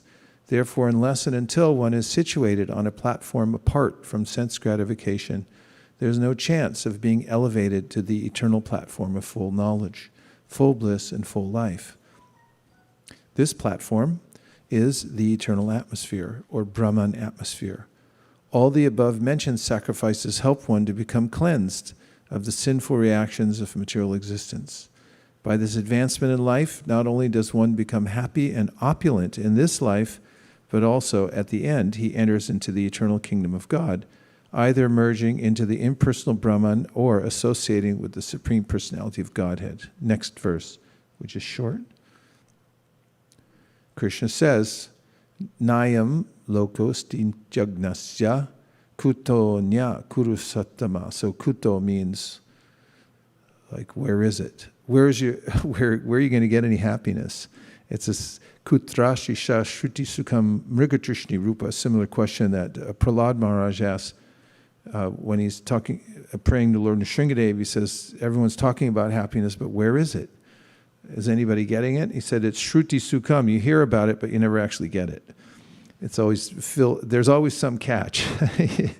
But so Krishna says, Nayam lokos jagnasya. So never on this planet, really anywhere, asti, still doing word for word, jagnasya. So ayagyasa means if somebody doesn't get this principle, he doesn't do it, doesn't have enlightened self-interest, isn't performing yajna or service to the Supreme, then kutta nya kurusattama. O best of the Kuru dynasty, without sacrifice one can never live happily on this planet or in this life, what then in the next.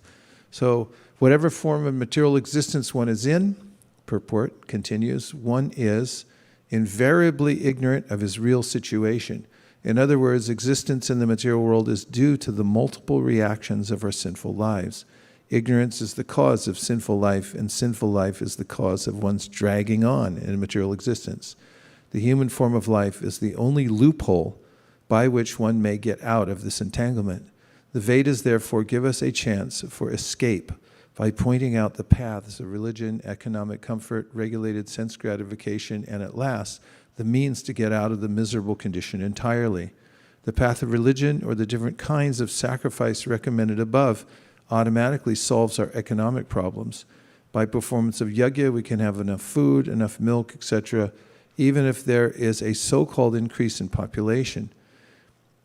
When the body is fully supplied, naturally the next stage is to satisfy the senses. The Vedas prescribe, therefore, sacred marriage for regulated sense gratification. Thereby, one is gradually elevated to the platform of release from material bondage, and the highest perfection of liberated life is to associate with the Supreme Lord. Perfection is achieved by performance of yajna, sacrifice, as described above. Now, if a person is not inclined to perform yajna according to the Vedas, how can he expect a happy life, even in this body, and what to speak of another body or another planet? There are different grades of material comforts in different heavenly planets, and in all of them. And in all cases, there is immense happiness for persons engaged in different kinds. Did I get it? Different grades of material comforts in different heavenly planets, and in all cases, there is immense happiness for persons engaged in different kinds of yajna. But the highest kind of happiness that a man can achieve is to be promoted to the spiritual planets by practice of Krishna consciousness. A life of Krishna consciousness is therefore the solution to all the problems of material existence. That's it. Om Tat Sat.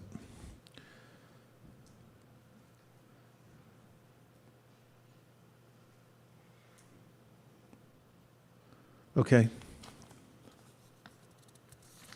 Anybody have a last point? Yes, Prabhu. Hare Krishna, Guru Maharaj. In the beginning, you had made this statement that Brahmana means somebody who is in line with the Supreme, and that also means to have everything lined up. And Srila Prabhupada, how he had lined up everything, so I was like appreciating that point. Yeah. Get your ducks in a row.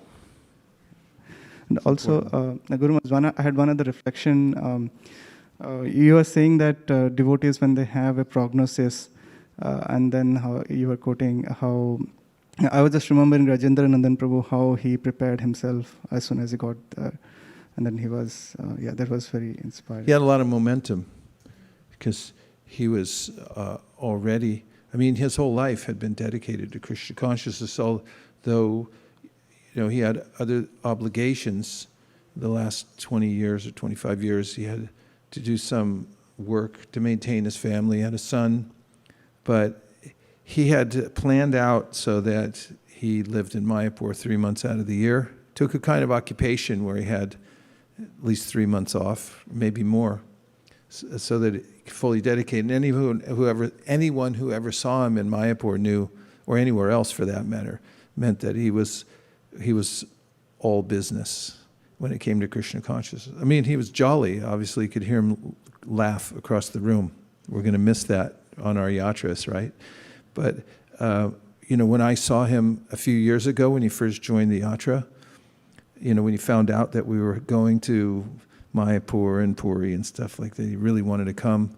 We really wanted him to come. And when I first talked to him about it, he goes, I just want to hear. I just want to be there and hear. And every morning at Mangalartik, I don't know if you all saw, because the women might not have saw, they're on a different side, but he'd always take the lamps around to the 500 people that were there when he was passing around. He was always figuring out how to serve the Vaishnavas and be engaged. So then, he had the momentum when he came into the last couple of weeks. And the prognosis for him was 2 weeks or 3 weeks. I think he left in 2. But that's how quick it was. And one of the last things he said to his wife was, don't waste time. Om Tat Sat. Yes, Tori. And then Eka Chakra for I'll be quick. That's okay. Take your time. Thank you. In the Gita, it says that somebody who takes the path and then later falls off the path may be reborn into a family of devotees so that they may continue the progress. And I'm wondering if any of the other texts speak to this, because to me it almost seems more offensive to return to material way of life after having knowledge of a Krishna conscious life, and what kind of karma that person may endure in the next life, being blessed to be born into a family of devotees. Yeah, what a good question. So, yes, other texts talk about it. In fact, they give more elaborate stories. In the Bhagavad Gita, you get the sutra, which means just the very short explanation of what it is, and the Srimad Bhagavatam unpacks that a little more about what happens. So it's not that a person who practices devotional service and isn't quite perfect, and then comes back into the material world, is actually in karma like others. And we see in the story, in the Srimad Bhagavatam of Maharaj Bharat, India is called Bharat. It's named after this king who was a great devotee. He left behind, he went out on top. He was wealthy, young, healthy, everything, but now I'm going, attained perfection, went by himself to the wilderness, was practicing, and then one day when he was absorbed in his meditational practices, there was a roar of a lion, and then a deer that was being pursued by the lion jumped across this river that he was near, or a stream, and she miscarried out of fear and then died. And then the fawn fell into the water and was struggling, so he got up from his meditational seat and he picked up the fawn and started taking care of it. And gave it a little grass, and then the next thing the fawn was rubbing up against him, so he was meditating, going like, and then he became fully absorbed in the deer. Kind of like transference, because his emotions were so deep for Krishna that now they slipped off the rail and got transferred to this deer. And some people, they'll get fully absorbed in an animal. I mean, it's hard not to, because they're so, most of them are nicer than humans and really cute. So, especially a little deer. So then he got so absorbed in the deer that when he left his body, he was like a madman, absorbed in the deer. He was looking at the moon. He was saying, "I see the moon. It's got your footprints on it. You must have gone there." And he was mad, absorbed. So when he died, material nature arranged for him by the law that you know from the Bhagavad Gita, whatever you're most absorbed in when you leave the world, the material nature accommodates that. So he got the body of a deer. But he also got the benediction that he remembered that he had been a yogi king, a king yogi, and had been on the spiritual path. So as a deer, he went back to the original place where he was practicing Ashtanga. If you ever see a little deer doing downward dog or something, now you'll know why. So he stayed patiently in that body, and in his next life, he took birth as Jud Bharat. So Jud Bharat came out with heavy determination, knowing that he had been through these previous lives and had made a mistake. And he was so determined that he didn't want to interact with the world. Jada means like a stone. So he pretended to be somebody who was not with it. Even though he was a highly intellectual and enlightened person, his father was a very good person, Brahmana, and tried to train him how to be clean, how to do this, that, and he'd do it the opposite. Like, so that everyone would leave him alone. And he didn't want to interact with anything or anyone. So he was in that situation in that life, and then he went back to Godhead after that life. There's a lot more to the story, but the point that's given by our teachers about this is that the ultimate refinement sometimes requires a circuitous route. You may go through a few things to get rid of the last vestiges of attachment to the material world. So when devotees come back into the process, then they remember where they were last time. Krishna puts them in a situation where they can deal with the last attachments that they had before they left. And so it's technically not karma. When a devotee goes through these kinds of things and takes another life, it's actually Krishna's mercy. But he knows exactly what my last attachments are, so he puts me in a situation that's perfectly appropriate to remove that particular attachment that I have so that I can fully surrender and give myself. So sometimes it's worth it to take a little detour, says Vishwanath Chakravarti Thakur, for those who want to come to the ultimate stage and full purification. They go through some things like that. And Prabhupada also comments in the light of the Bhagavat that missteps or mistakes in devotional service may not be detrimental. They may become the pillars to success. Because when you really slip or blow it, then you become more determined that don't let me do that again. And you're more on guard like that. Does that help? Okay. All right. We really will finish in the next 5 minutes, but we wouldn't want to go without hearing from Ekachakra Prabhu. Hi, Krishna. Thank you so much. This has been a wonderful class. I found it especially helpful to hear the top regrets that people have in their lives so that I can avoid those pitfalls in life and turning those around into even guiding values.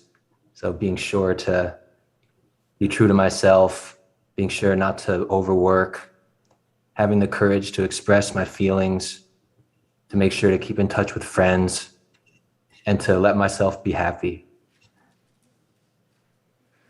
Thank you. Yeah, good to have the list. Thank you very much, Ekachakra. Shraddha, was that Shraddha was up there and she dropped off? So Gandharvika then dropped off. You can say. Hare Krishna, Prabhu. Okay. I was just thinking of, in the verses that we were reading, how different grades of souls exist. Like some exalted souls, maybe they are offering obeisances or they are in the kirtan and they pass away like that, and without absolutely no pain. But most of us, like we die in so much fear, almost like an animal sometimes, because if we don't have that knowledge. So I was just thinking how reading these things may feel superficial now, but when that time comes, this is the only thing that's going to save us, to have that kind of a satisfied passing away. And it's very invaluable. So that's why I just wanted to share that with you. Yes. In the 15th chapter of the Bhagavad Gita, Krishna says, Yatanto yoginas chayanam pashyantyatman yavastitam yatanto pyakritatmano nainam pashantya chetasaha. That to those people who have prepared themselves in this lifetime, they've educated themselves, they've lived a life of not cheating themselves, they see what's happening at death and they're prepared for it. And he says, the others who don't prepare, they don't know what's going on. It just becomes the most absurd and seemingly unjust. I mean, it's beyond the pale, actually. I mean, a lot of things happen in life where you go, okay, we can make up for this. But when death comes, it's like, it's everything gone. And if you're not prepared for that ahead of time, like Hegel said, the philosopher, die to live. If you want to really live, die to your false ego, the idea that I'm the controller, and come to your real ego of I'm a servant and I don't have anything. You can keep everything, but it's not yours. You have to use it in service, and that means dying to the ego of I'm the controller and this is me and I'm this body, so die to live. And for the absolute, okay. Prabhu, you had your hand up and then we'll go to... Maharaj, my Guru Maharaj used to say, Krishna consciousness is the panacea for all the problems of life. Talk in the top of the mic, not at the side. This is the top. The word. That's it. This panacea. Mask, thick mask. Krishna consciousness is the panacea for all the problems of life. Yes. Is that right? The word is panacea? Correct. Oh, panacea? Panacea. Panacea. So, see, there are so many conditioned souls in this material world. And we, by the mercy of Prabhupada and by the mercy of Krishna, we got this knowledge. We are fortunate enough. So how do we take this message to the most unfortunate, the conditioned souls? Save one soul at a time, beginning with yourself. That's our motto. Best thing, start with yourself. Dear self, we're going to save ourselves today. And so that's a most important thing, because then naturally, automatically, for those who attend to the they have enlightened self-interest. Enlightened self-interest means take care of yourself first. Save yourself first is the first law. Just like it's the first law for paramedics.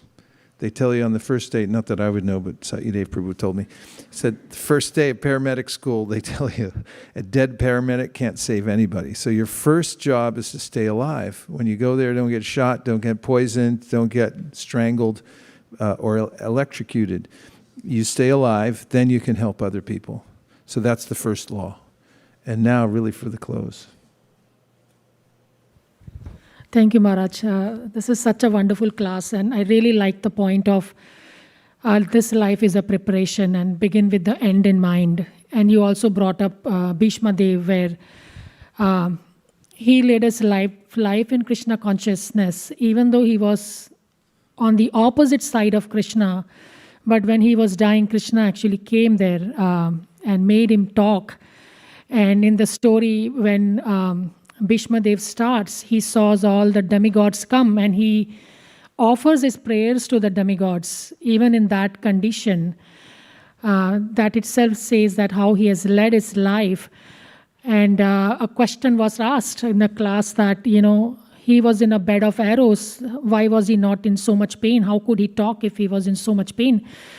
The example was given of a coconut. Like if you keep the coconut for a long time, slowly the inside, the white part, disentangles from the hard shell outside.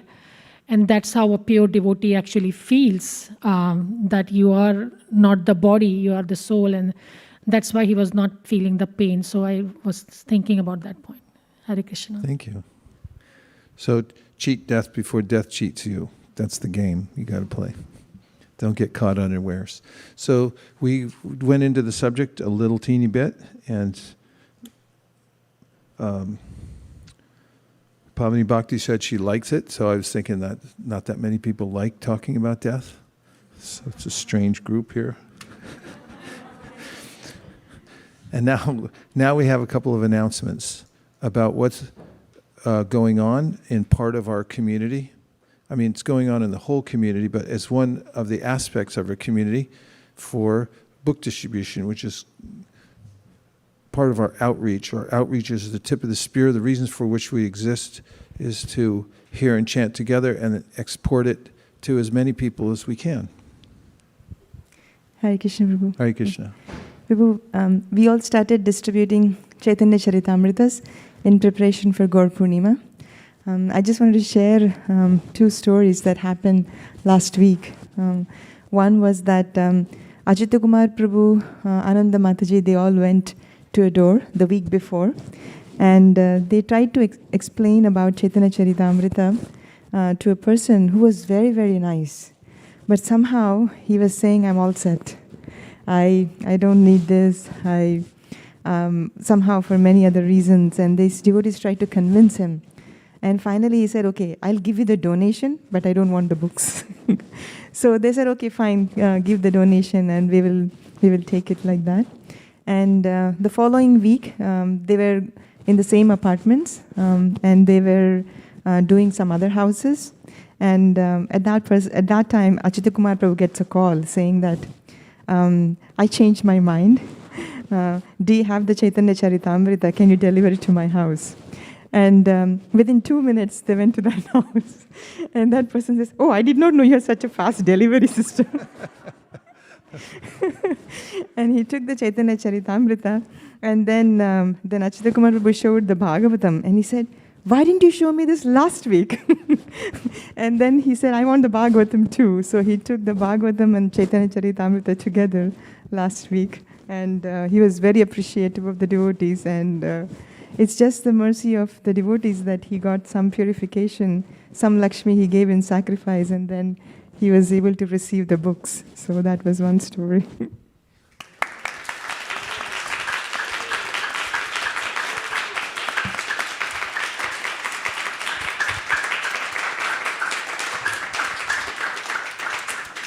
Another person, he's from Varanasi area, and then he lives a close association with Rambabu Prabhu in his apartments, And we were giving Chaitanya Charitamrita, and then he didn't even hesitate. He said, I will just take it.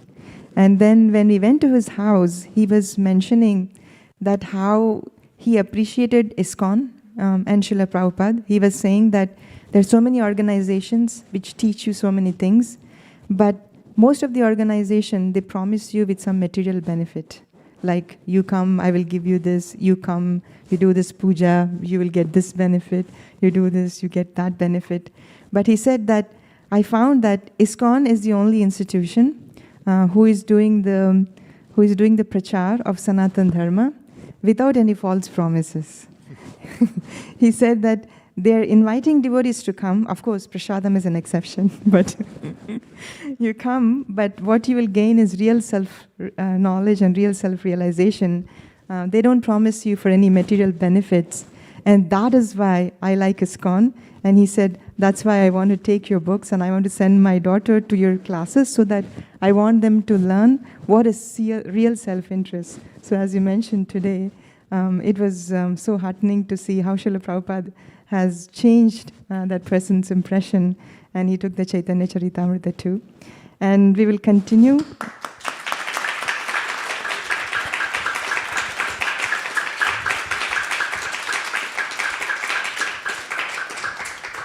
And we did, I think, 8 Chaitanya Charitamritas and 1 Bhagavatam set last week in that one location. And today we will continue with 3 locations, 1 definitely in Fremont, 1 in San Ramon, and 1 in Cupertino. So if you like to join, please do. Chaitanya Charitamrita is very satisfying to give because we say that, we ask them, do you want Bhagavatam, which is 18 books, or do you want Chaitanya Charitamrita, 9 books? So, okay, let me start with the 9 books.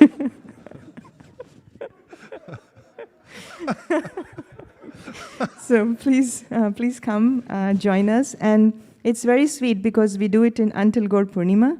So please come join us. And if anybody doesn't have a Chaitanya Charitamrita, please give them a copy and we'll be happy to provide you with one. Hare Krishna.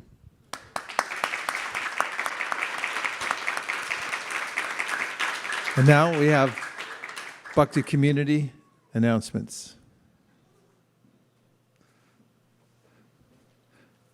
Also like to thank everyone on the flower team, because real opulence means flowers, and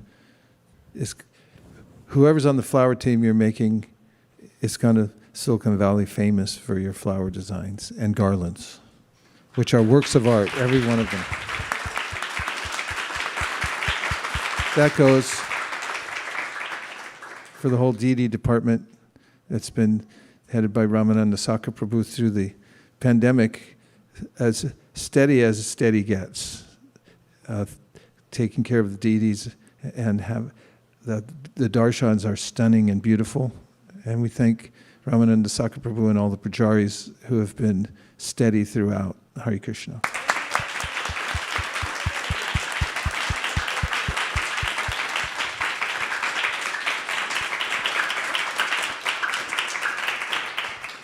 Hare Krishna, everyone. As you all know, Bhakti community is an online community which is welcoming all the newcomers, not just newcomers who are receiving books, but also ones who are just coming to the temple and trying to understand what's going on here, trying to look for some friendships and develop some spiritual relationships. It's really helping a lot of participants. So please invite newcomers whenever you give books to your friends, relatives, to your contacts. Always remember Bhakti community. Can go to the next slide. We recently had a festival of inspiration last week. Last Sunday, it was attended by close to 60 participants, which also included devotees and newcomers. And it was a festival that we had organized for newcomers to find a place of solace, to connect. So far, many of the participants have been only attending online sessions. This is the first time we actually saw many of them in person. We could come out of our Zoom caves and have that association of devotees. So we had huge number of Vaishnava Sangha Lava points attained as part of that program. We have developed a quick video for you all to see like the pictures of what has happened in the community. We'll just play it shortly for you.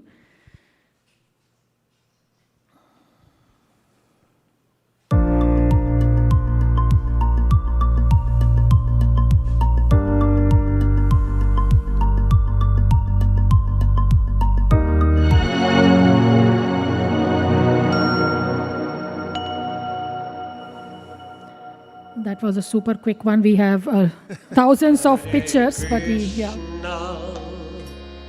Hare Krishna,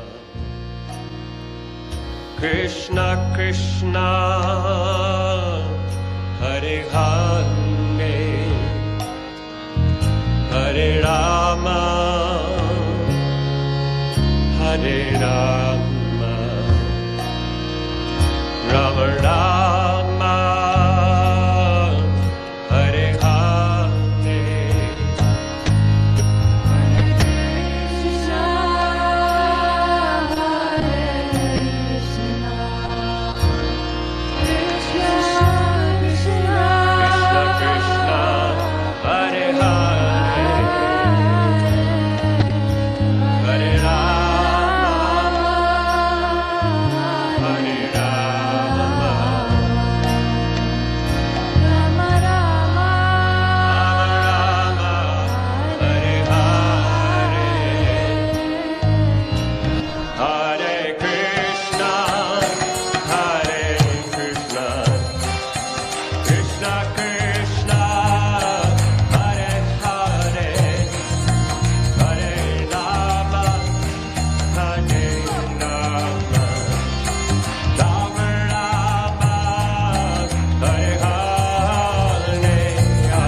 Quickly, we want to just thank all our volunteers and the leaders who came forward to help us in organizing this festival. And special thanks to Tim and Tori for being the masters of the ceremony in the entire festival. They orchestrated the whole festival so beautifully during the weekend. So thank you, Tim and Tori.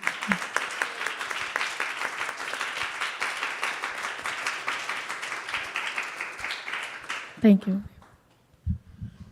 Thank you very much, Pavani Bhakti and Jai Madhava Prabhu and all the volunteers for Bhakti community. And now we have a short talk, right? Are you ready now? Okay.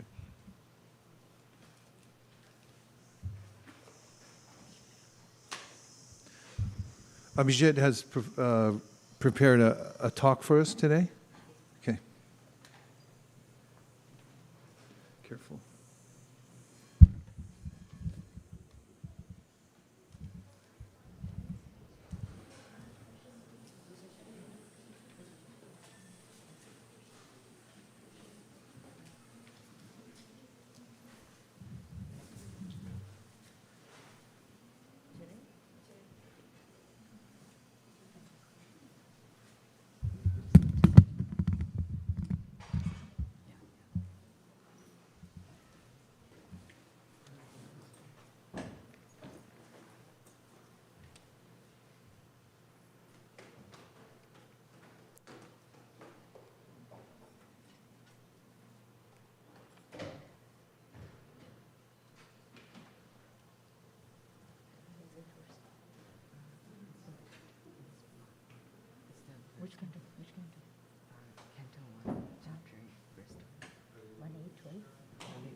Hare Krishna. My name is Abhijit, and I'm part of Youth Club at ISV this semester. Today I'll be giving a brief presentation on a selected verse from Srimad Bhagavatam. It is the 21st verse of the 8th chapter of the first canto, and it is actually the first verse of Queen Kunti's prayers. So I think I'll just start with a small song, Jai Radha Madhava. Jaya Radha Madhava Kunja Bihari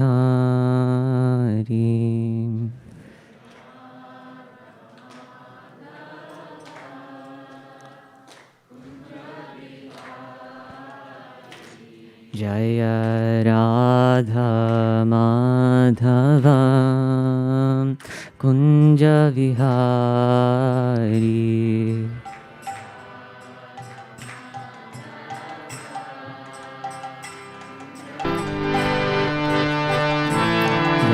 Gopi Jana Vallabha Girivaradhari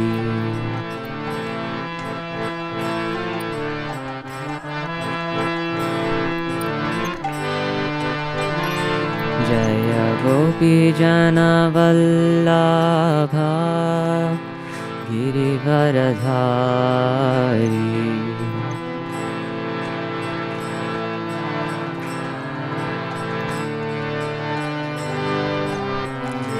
Jaya Radha Madhava Kunja Vihari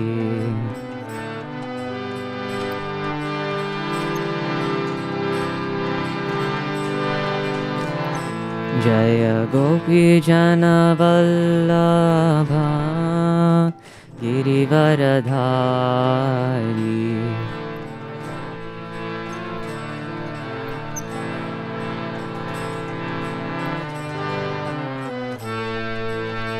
Yashodanandana Brajajana Ranjana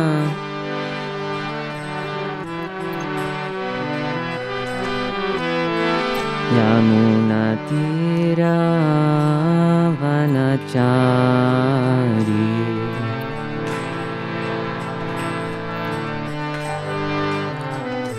Jaya Radha Madhava Kunja Bihari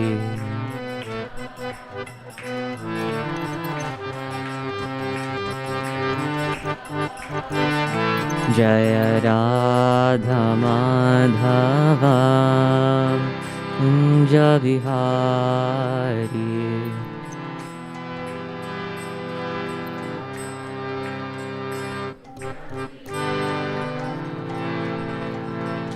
Jai. So, as I said, this is the first verse of Queen Kunti's prayers, and it goes as follows. Krishnaya Vasudevaya Devaki Nandanaya Cha Nanda Gopa Kumaraya Govindaya Namo Namaha. And the translation is as follows.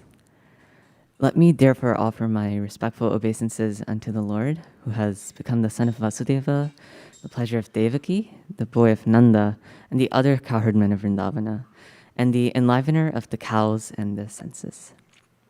The purport is as follows. The Lord, being thus unapproachable by any material assets, out of unbounded and causeless mercy, descends to the earth as he is, in order to show his special mercy upon his unalloyed devotees and to diminish the upsurges of the demoniac persons. Queen Kunti specifically adores the incarnation or descent of Lord Krishna above all other incarnations because in this particular incarnation, he is more approachable. In the Rama incarnation, he remained a king's son from his very childhood, but in the incarnation of Krishna, although he was the son of a king, he at once left the shelter of his real father and mother, King Vasudeva and Queen Devaki, just after his appearance, and went to the lap of Yashoda Mai to play the part of an ordinary cowherd boy in the blessed Vrajabhumi, which is very sanctified because of his childhood pastimes. Therefore, Lord Krishna is more merciful than Lord Rama, who was undoubtedly very kind to Kunti's brother Vasudeva and the family. Had he not become the son of Vasudeva and Devaki, Queen Kunti could not claim him to be her nephew, and thus address Krishna in parental affection. But Nanda and Yashoda are more fortunate because they could relish the Lord's childhood pastimes, which are more attractive than all other pastimes. There's no parallel to his childhood pastimes as exhibited at Vrajabhumi, which are replicas of his eternal affairs in the original Krishnaloka, described as the Chintamani Dhama in the Brahma Samhita. Lord Sri Krishna descended himself at Vrajabhumi with all his transcendental entourage and paraphernalia. Sri Chaitanya Mahaprabhu therefore confirmed that no one is as fortunate as the residents of Vrajabhumi, and specifically the cowherd girls, who dedicated their everything for the satisfaction of the Lord. His pastimes with Nanda and Yashoda, and his pastimes with the cowherd men, and especially with the cowherd boys and the cows, have caused him to be known as Govinda. Lord Krishna's Govinda is more inclined to the Brahmanas and the cows, indicating thereby that human prosperity depends more on these two items, namely Brahmanical culture and cow protection. Lord Krishna is never satisfied where these are lacking. So Queen Kunti, she begins her prayers by offering her respectful obeisances to whom she addresses as the Supreme Lord, who is none other than Lord Sri Krishna. And we all know that Lord Sri Krishna, he's the all-powerful, all-opulent. He's the supreme enjoyer.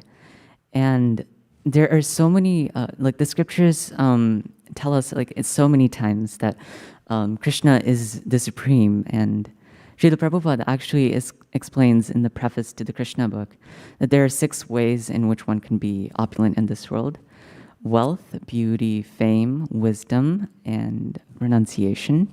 And one who is opulent to an unlimited extent in all 6 of these areas is unequivocally known as the Supreme Personality of Godhead. And it is also described in the 4th verse of Ishopanishad. Anejad ekam manaso japiyo nainad deva apnavan purvam arshat. And what this Naina Deva Apnavan Purvam Arshat is telling us is that not even the powerful demigods can approach Krishna. So Indra, Agnidev, Varunadev, Vayudev, all of these powerful demigods, they can't even approach Krishna. So what to speak of us trying to approach Krishna through mundane and material means? It's only through our unalloyed devotion and Krishna's causeless mercy can we even hope to see his Satchidananda Vigraha transcendental form. And Kunti, she is appreciating Krishna after he descended out of his causeless mercy in Dwapar Yuga. She is appreciating this specific incarnation of Krishna, especially because he's so much more approachable in this like cowherd boy, this very endearing form, more than, take for example, Lord Rama, who was the son of King Dasharada and invented in Treta Yuga. He stayed royalty throughout his entire life, so no one could just approach him out of nowhere. It's just very impractical to just approach royalty. And maybe like I take Lord Narasimhadev, like he's such an intimidating figure. It's very hard to approach such exalted figures, but like a cowherd boy, like this little boy, we can shower our love on him because he's so lovable. And Kunti is also appreciating like how lucky she is because Krishna appeared in Vasudeva's family, and Kunti is actually King Vasudeva's sister, And so she had the fortune to address Krishna as her nephew, and she could therefore shower him with her parental affection, which is so fortunate and so benevolent of Krishna to appear in Vasudeva's family. In this situation, really, Nanda and Yashoda are the most fortunate, especially because they got to interact with Krishna directly and see his pastimes with their eyes, right in front of their eyes. And the significance in this is that these pastimes carried out in Vrindavana are the exact replicas of what is carried out in Golok Vrindavan by Krishna, which is actually described as Chintamani Dhama in the Brahma Samhita. In the third verse of the Brahma Samhita, it is described, Chintamani prakara sadma sukalpavriksha lakshavriteshu surabhir abhipalayantam. So in one of his lectures, Prabhupada describes that a Chintamani is a touchstone, which is whatever comes into contact with this Chintamani, this touchstone, it turns to gold. And this is contrasted with the Krishna's abode, which has the nature of a touchstone. Take for example in the material world, if you have an apple tree or a peach tree, it'll only give what it grows. Apple tree will only give apples, and a banana tree will not give pineapples, or a peach tree won't give mangoes, for example. But in the spiritual world, they're kalpavrikshas, these are desire trees. And whatever you ask of them, they will give you. So whatever you ask, it will give you. And there's lakshavriteshu, so many of these all around. And also in the material world, if we have a cow, we milk the udders, and at a certain point, the milk has to stop flowing. But in the spiritual world, in Krishna's abode, these cows, there are cows, and they're known as surabhi cows. No matter how much you milk them, the milk will never stop flowing. And pastimes carried out in such a transcendental abode, we can only fathom how lucky Nanda and Yashoda are to have interacted with Krishna directly. And in Krishna's pastimes, he shows as Govinda how he's very attracted to brahmanas and cows. And he shows us what we can learn from this is that humans, in the present day, Brahmanical culture and cow protection are very important. And Lord Krishna, he shows us that he's never satisfied where these are lacking. And Yashoda Mai, she shows us she's a very splendid example of Brahmanical culture. She shows her pure devotion to Krishna. Actually, in the 10th canto, 9th chapter, the purport to the 12th verse, it is explained in the Damodar Leela how Krishna is engaging in all of these naughty pastimes. He steals butter, and he's running from Yashoda Mata, who's angry at him, running with a stick after Krishna. I'm sure we've all seen that one picture where Krishna is running from Yashoda Mata with a stick. And Krishna, even though he's the Supreme Personality of Godhead, fear personified, is afraid of Krishna himself. He, out of love for Yashoda, he's displaying fear and running from Yashoda Mata, who's holding the stick. And Yashoda Mai, she notices Krishna's fear and this running away, and out of concern, out of pure love for him, she discards the stick and she ties him to the two mortars with the rope. And what we can see here is that Yashoda Mata, she's not engaging in any activities for any philosophical or any material gain. She's pure out of her pure and intense affection. She's caring for Krishna and reducing his troubles. And it is actually explained in Bhakti Rasamrita Sindhu, Anya Bhilashita Shunyam. Anya desire, Anya other Abhilashita desire, Shunyam, none. So what we can learn from Yashoda Mai is that she had no other desires for any material or any material gain. She, out of her pure love, out of her bhakti for Krishna, she just cared for him. And it's very significant, especially because Krishna, he's willing to give out mukti, but he's not willing to give out bhakti, because in mukti, you're enjoying yourself, but in bhakti, Krishna is giving himself to you, and that's a very significant thing. You cannot give it out to anyone. So Kunti is also a very great example of this. In her prayers, she's out of her vatsalya, like her parental affection mood, she is praying to Krishna. And the significance in her prayers is that she actually asks for calamity in her prayers. And the significance of this is that all of us, like, due to the affliction of the material modes of nature, we want like what's better, like material, in a material sense, what's better for us, comfort and shelter, things like those. But Kunti Maharani, she's asking for calamity, disaster. The reason being, in these times of trouble, we remember Krishna. And she's asking for this so that she can remember Krishna so much more and more easily. So we can learn from all of these, like Yashoda Mai and Kunti Maharani, like we should be devoted to Krishna out of our pure love for him and strive to improve our bhakti. So these are all the lessons that we can learn from just this one verse in Srimad Bhagavatam, and like seeing the extent of how much we can delve into this verse, we can see like how nectarian, how expansive the Bhagavatam is. And it's only thanks to the previous acharyas, and especially my glorious teachers, Sukeshri Mataji and Shamru Prabhu, that I can explain all of this to you. So that is the end of my brief presentation. I hope you enjoyed. Thank you so much for taking the time to listen. If you have any questions, Haribol.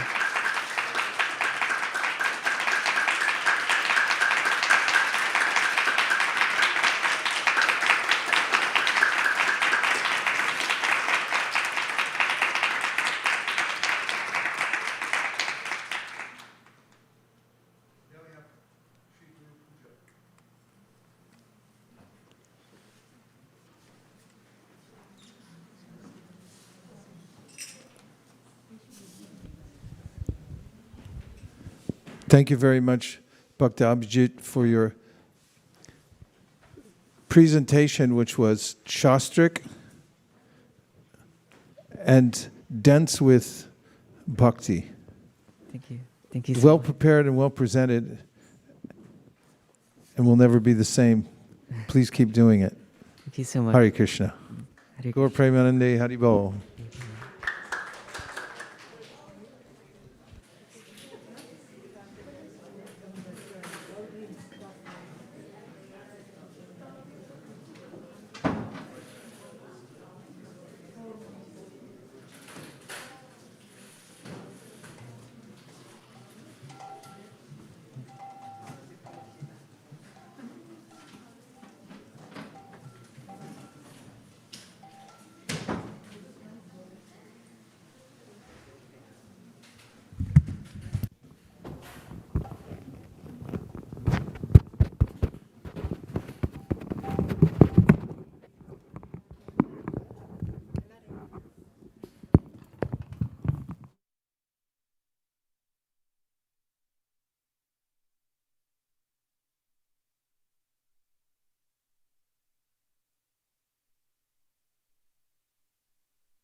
Namashrestam manamapi sachiputramatra sarupam Sirupam tasya grajamuruparimatrim goshtavatam Radha kundam girivaramohoradikamadharasham Prapto yasya pratitikapaya shrigunum tammitosmi Hey Guru Jnanadharindro Sarandadata Karuna Sindhu Vrindavana Sina Hitavata Desiderata Pranaya Prachara Hey Dinabando Karunaika Sindhu Kuru Prasadam Mayinam Nalurhe Laksha Parade Bahupapagane Tadpada Padme Stimatishta Krishna.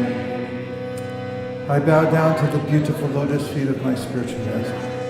By whose causeless mercy I have attained the supreme holy name, the divine mantra, the service of the son of Shachi Mata, the association of Srila Surat Damodar, Rupa Goswami and his older brother, Sanatana Goswami, the supreme abode of Mathura, the blissful abode of Vrindavan, the divine Radhakund in Govardhan Hill, and the desire within my heart for the loving service of Sri Radhika and Madhava and Vrindavan.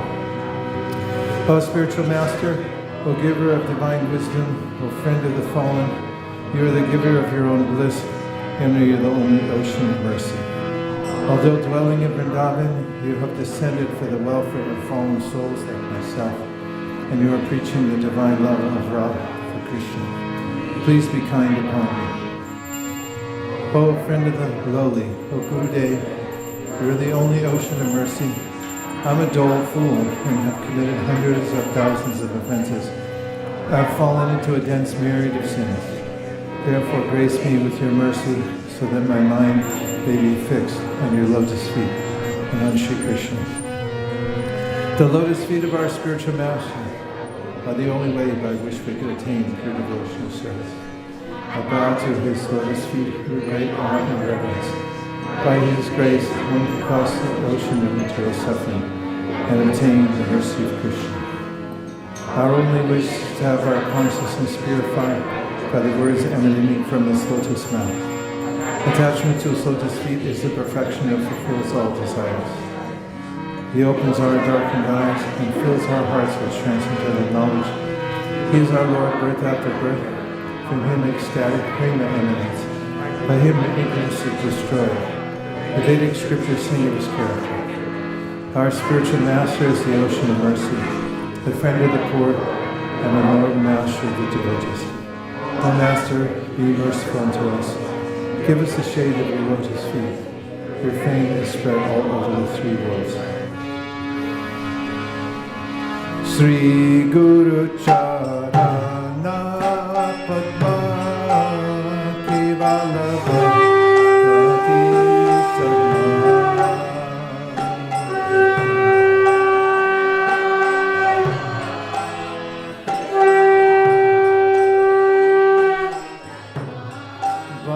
Vandavui Savadana Mate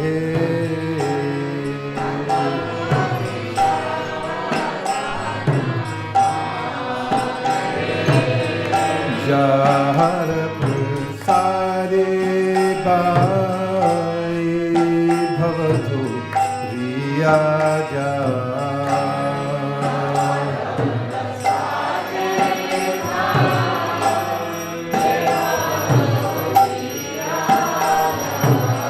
Krishna Prapti Hoy Jaha Hoy Te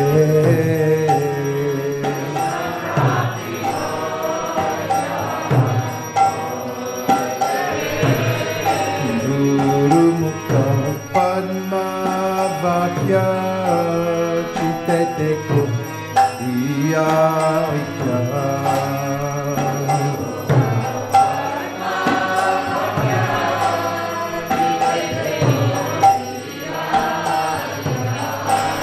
Guru Mukha Padma Vakya Chitete Koriya Vaikya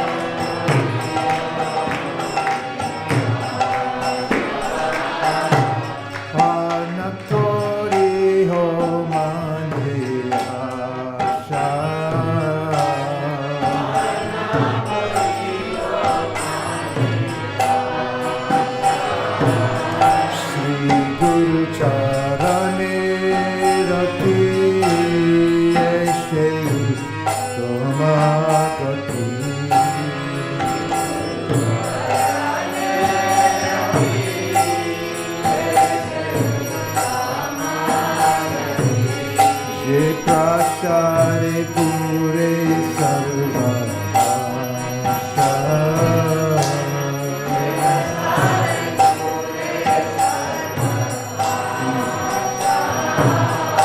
Je prashare pure sarva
Krishna Prishtaya Bhutale Srimate Bhaktivedanta Swami Nityanamine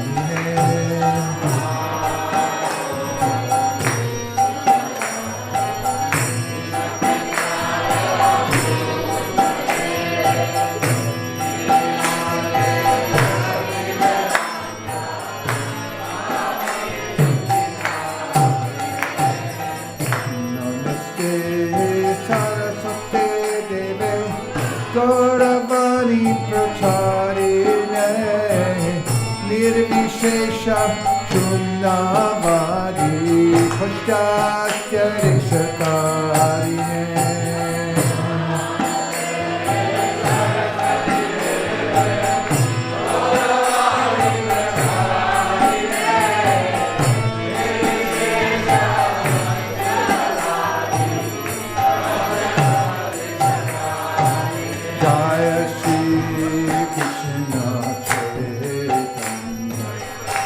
Prabhu Nityananda Shri Advaita Gadadha Shivasari Gaurakta Vrinda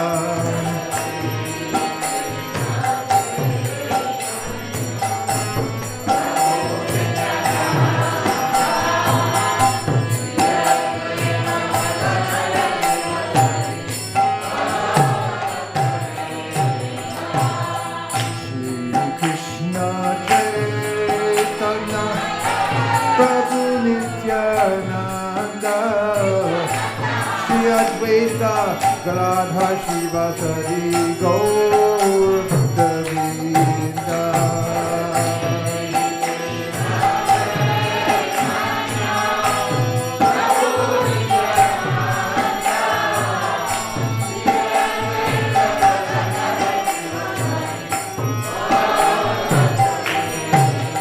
Jai Shri Krishna Chaitanya Prabhu Nityananda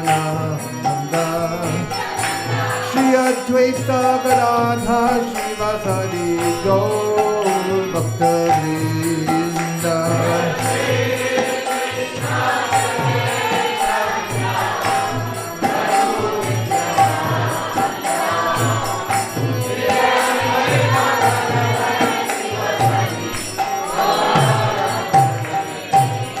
Hare Krishna, Krishna Krishna, Hare Hare, Hare Rama, Rama Rama, Hare Hare.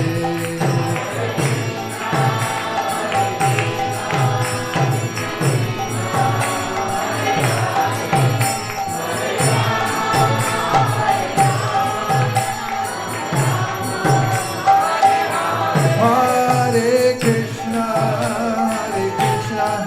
Krishna Krishna, Hare Hare, Hare Rama, Rama Rama, Hare Hare.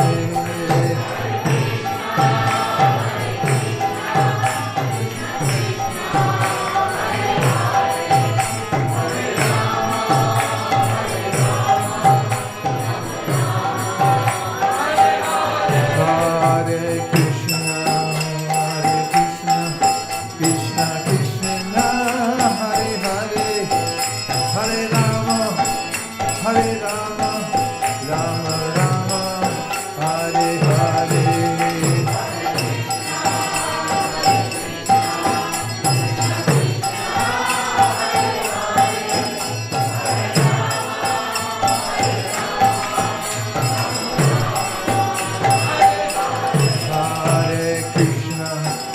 Hare Krishna, Krishna Krishna, Hare Hare, Hare Rama, Rama Rama, Hare Hare, Hare Krishna.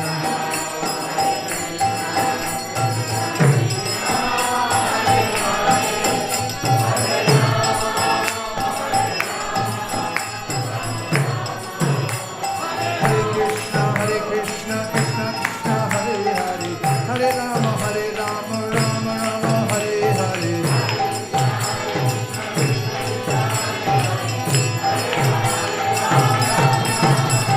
Hare Krishna, Krishna Krishna, Hare Hare, Hare Rama, Rama Rama, Hare Hare.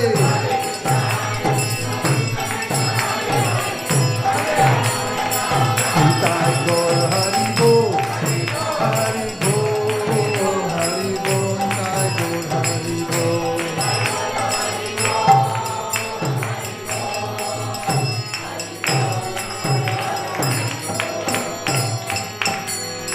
Jayam Vishnupad Paramahamsa Parivrajakajarya Stotar Shishimad Papai Charanada Vinda Bhaktivedanta Sai Maharaj Srila Prabhupada Ki Jai.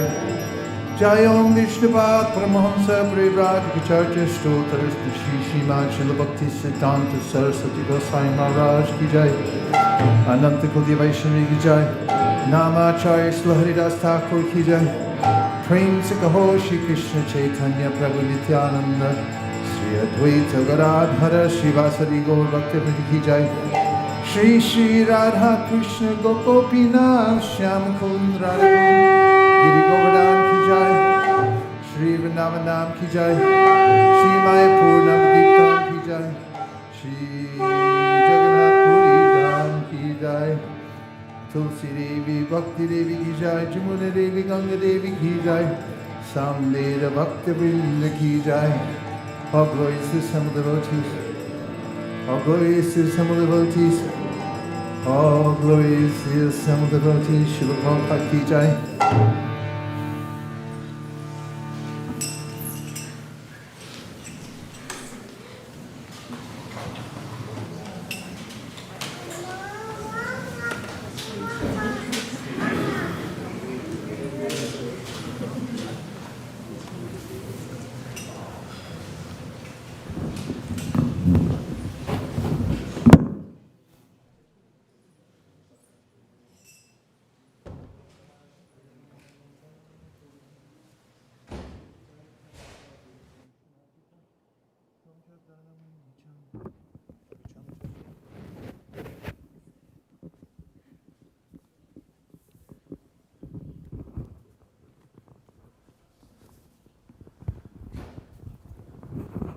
We got a grain ceremony, but no baby. My life is like a grain ceremony with no baby.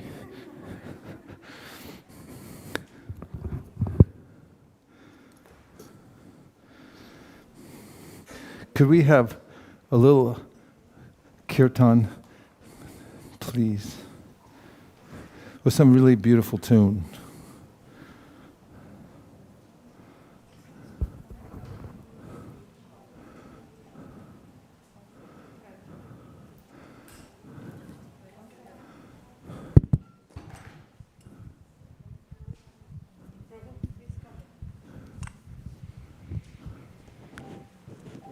Hare Krishna, Hare Krishna, Krishna Krishna, Hare Hare, Hare Rama, Hare Rama, Rama Rama, Hare Hare. I got it.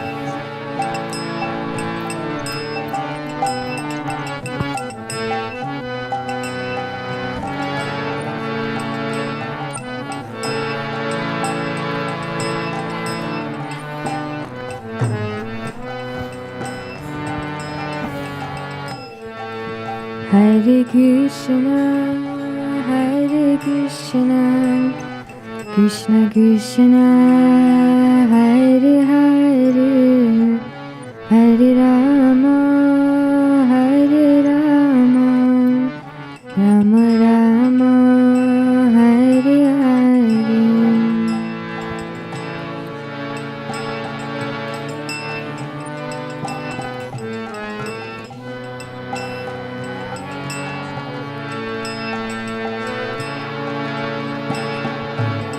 Did you miss?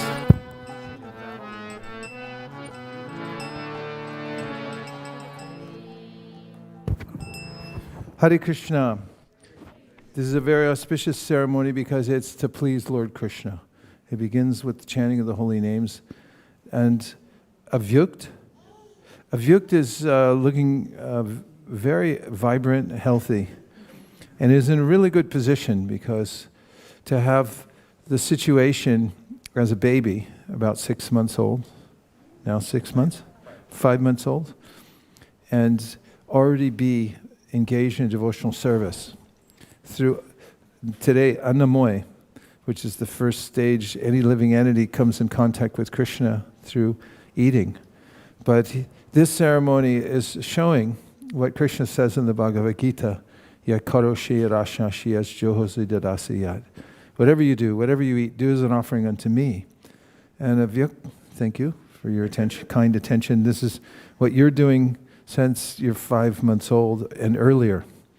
So I'm very happy to be here with Krishna and Priyanka, who are doing the best service of raising a child in Krishna consciousness.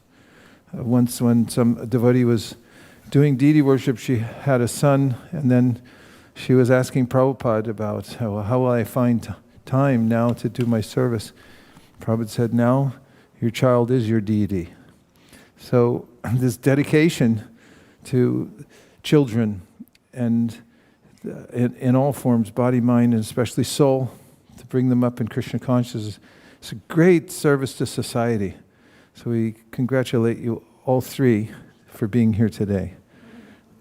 And to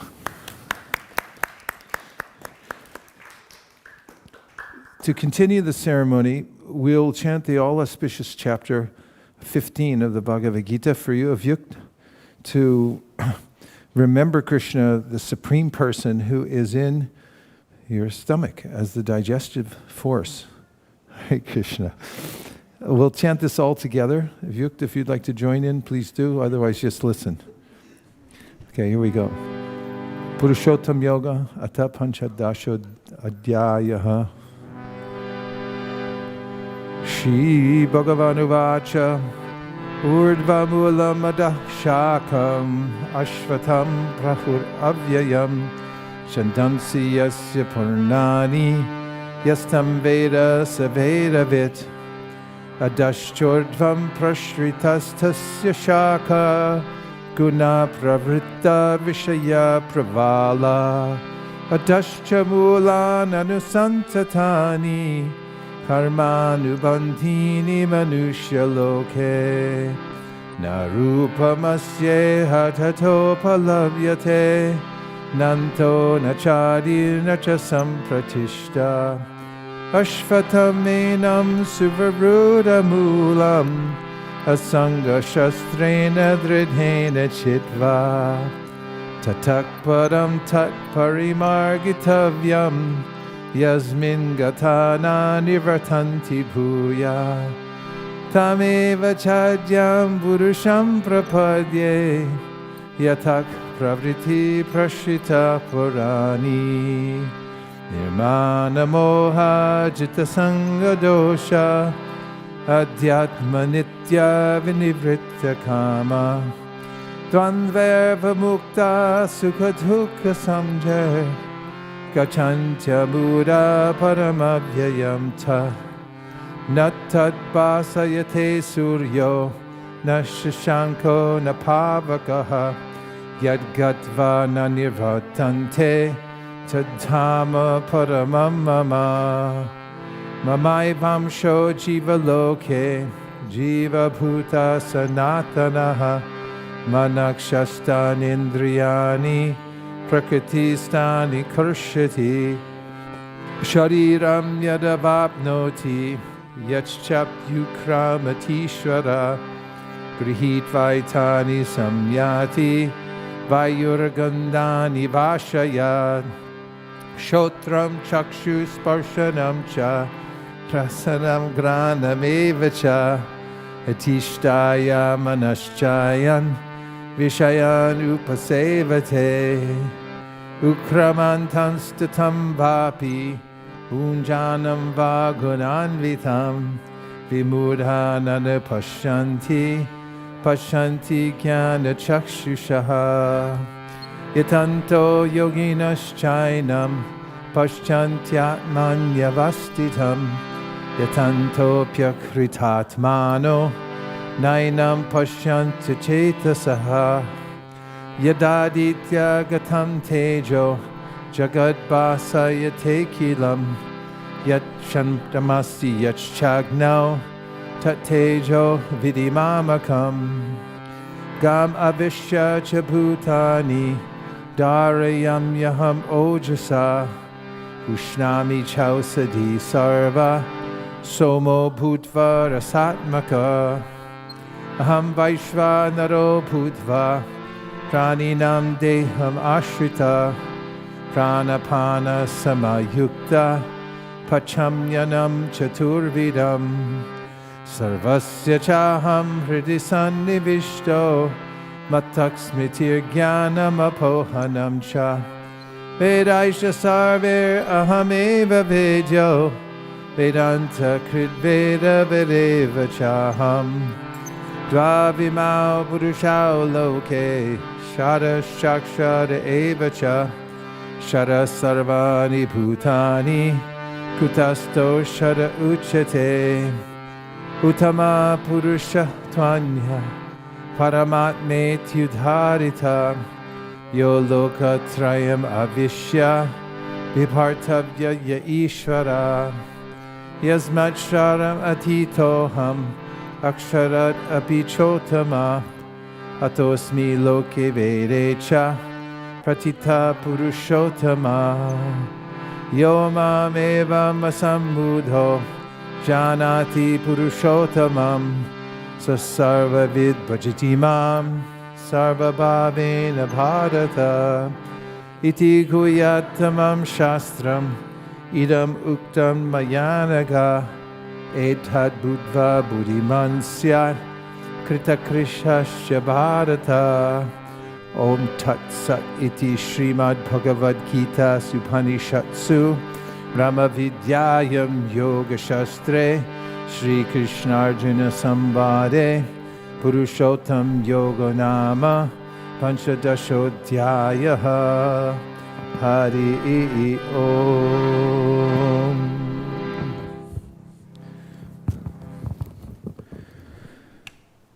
Yes, And now, accompany to the soft chanting of the Maha Mantra, Vyakt for your first grains.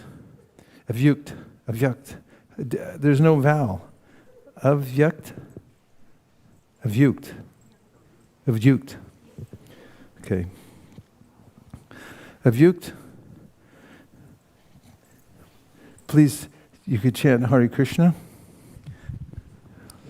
Hare Krishna. Hare Krishna, Hare Krishna, Krishna Krishna, Hare Hare, Hare Rama, Hare Rama, Rama Rama, Hare Hare.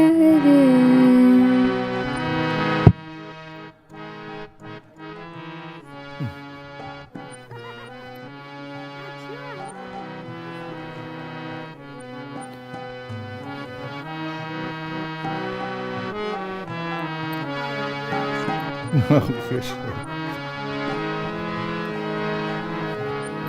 Hare Krishna, Hare Krishna, Krishna Krishna, Oh, you can. Hare Hare, Hare Rama, Hare Rama, Rama Rama, Hare Hare.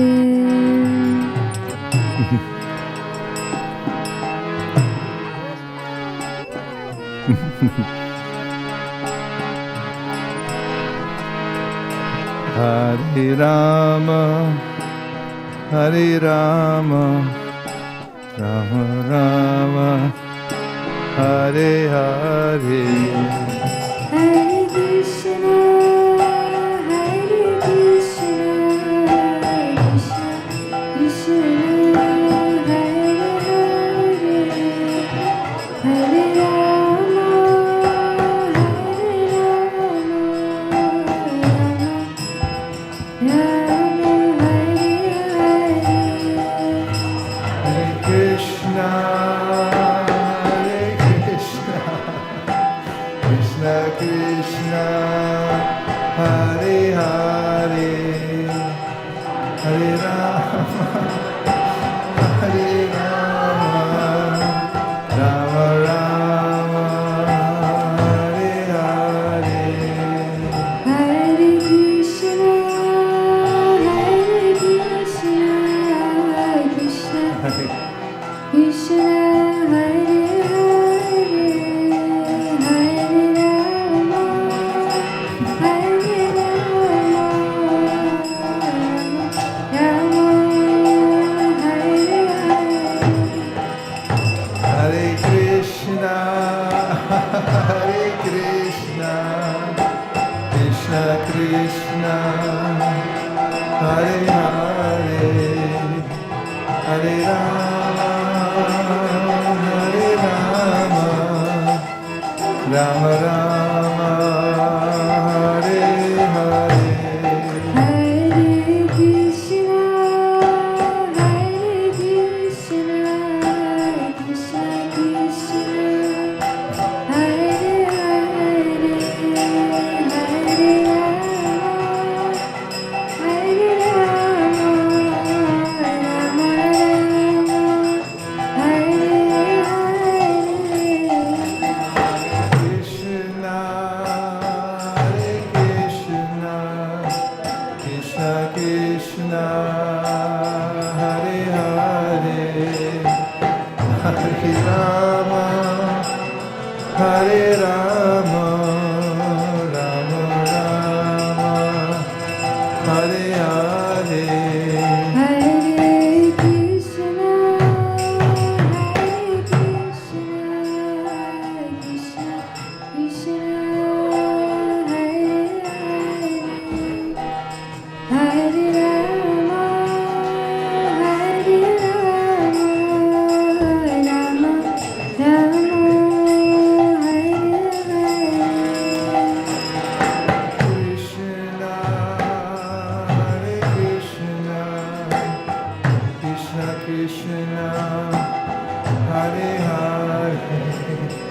Hare Rama, Hare Rama, Rama Rama, Hare Hare. Hare Krishna, Hare Krishna, Krishna Krishna,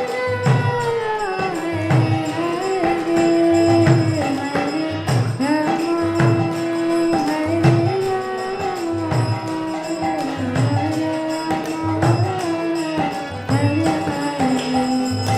Hare Hare Krishna, Hare Krishna, Krishna Krishna, Hare Hare, Hare Rama, Hare Rama,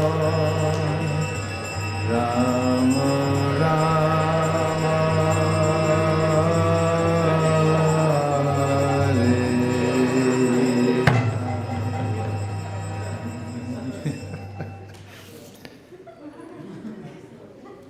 I'd like to report that Avyukt was very sober throughout the whole process.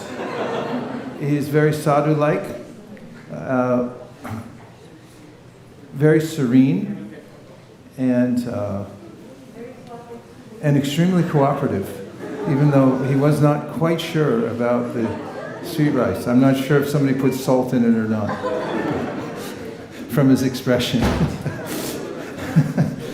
Avyukt, now we would like to discern, if you don't mind, with your cooperation, your future proclivities and direction in life. We have a couple of options here that represent broad areas in life. One is the Srimad Bhagavatam on the left-hand side, purple book, green, Bhagavad Gita, and Krishna book, as you see here on the left, yes. And on the right-hand side, huge stacks of cash, gold, representing economic development, giving huge donations to spread Krishna consciousness all over the world. Both are good, but we'd like you to choose by indicating through your gestures which you'd like the most. Please choose according to your desire, sir.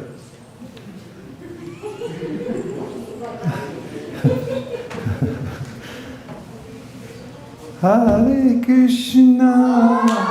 Bhagavatam. No hesitation. Okay, let the record show that he sat like a yogi. Almost in a full lotus. He did a half lotus position, and he immediately chose Srimad Bhagavatam. No question about it. Hare Krishna. Hare Krishna.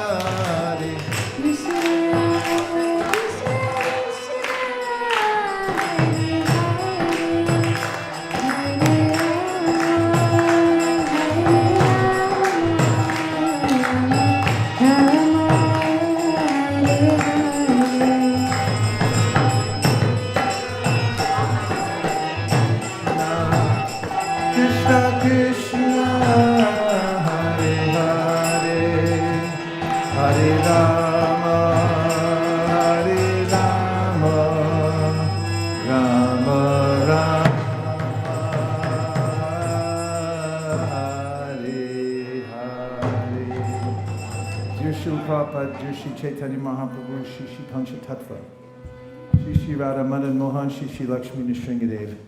If you so desire, please bless and empower our very dear Avyukt, that throughout his life he'll always be surrounded by the transcendental sound vibration.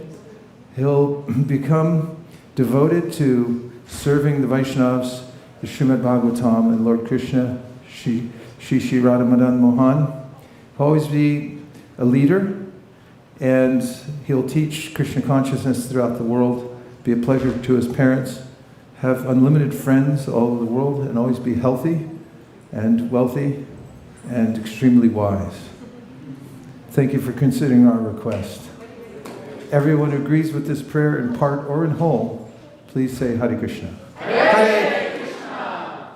I declare this grain ceremony on this day of February 5th, 2022, in Vashant Panchami, the appearance day of Raghunath Das Goswami, in which were present His Grace Krishna and Her Grace Priyanka, and the mighty Avyut to be a complete success.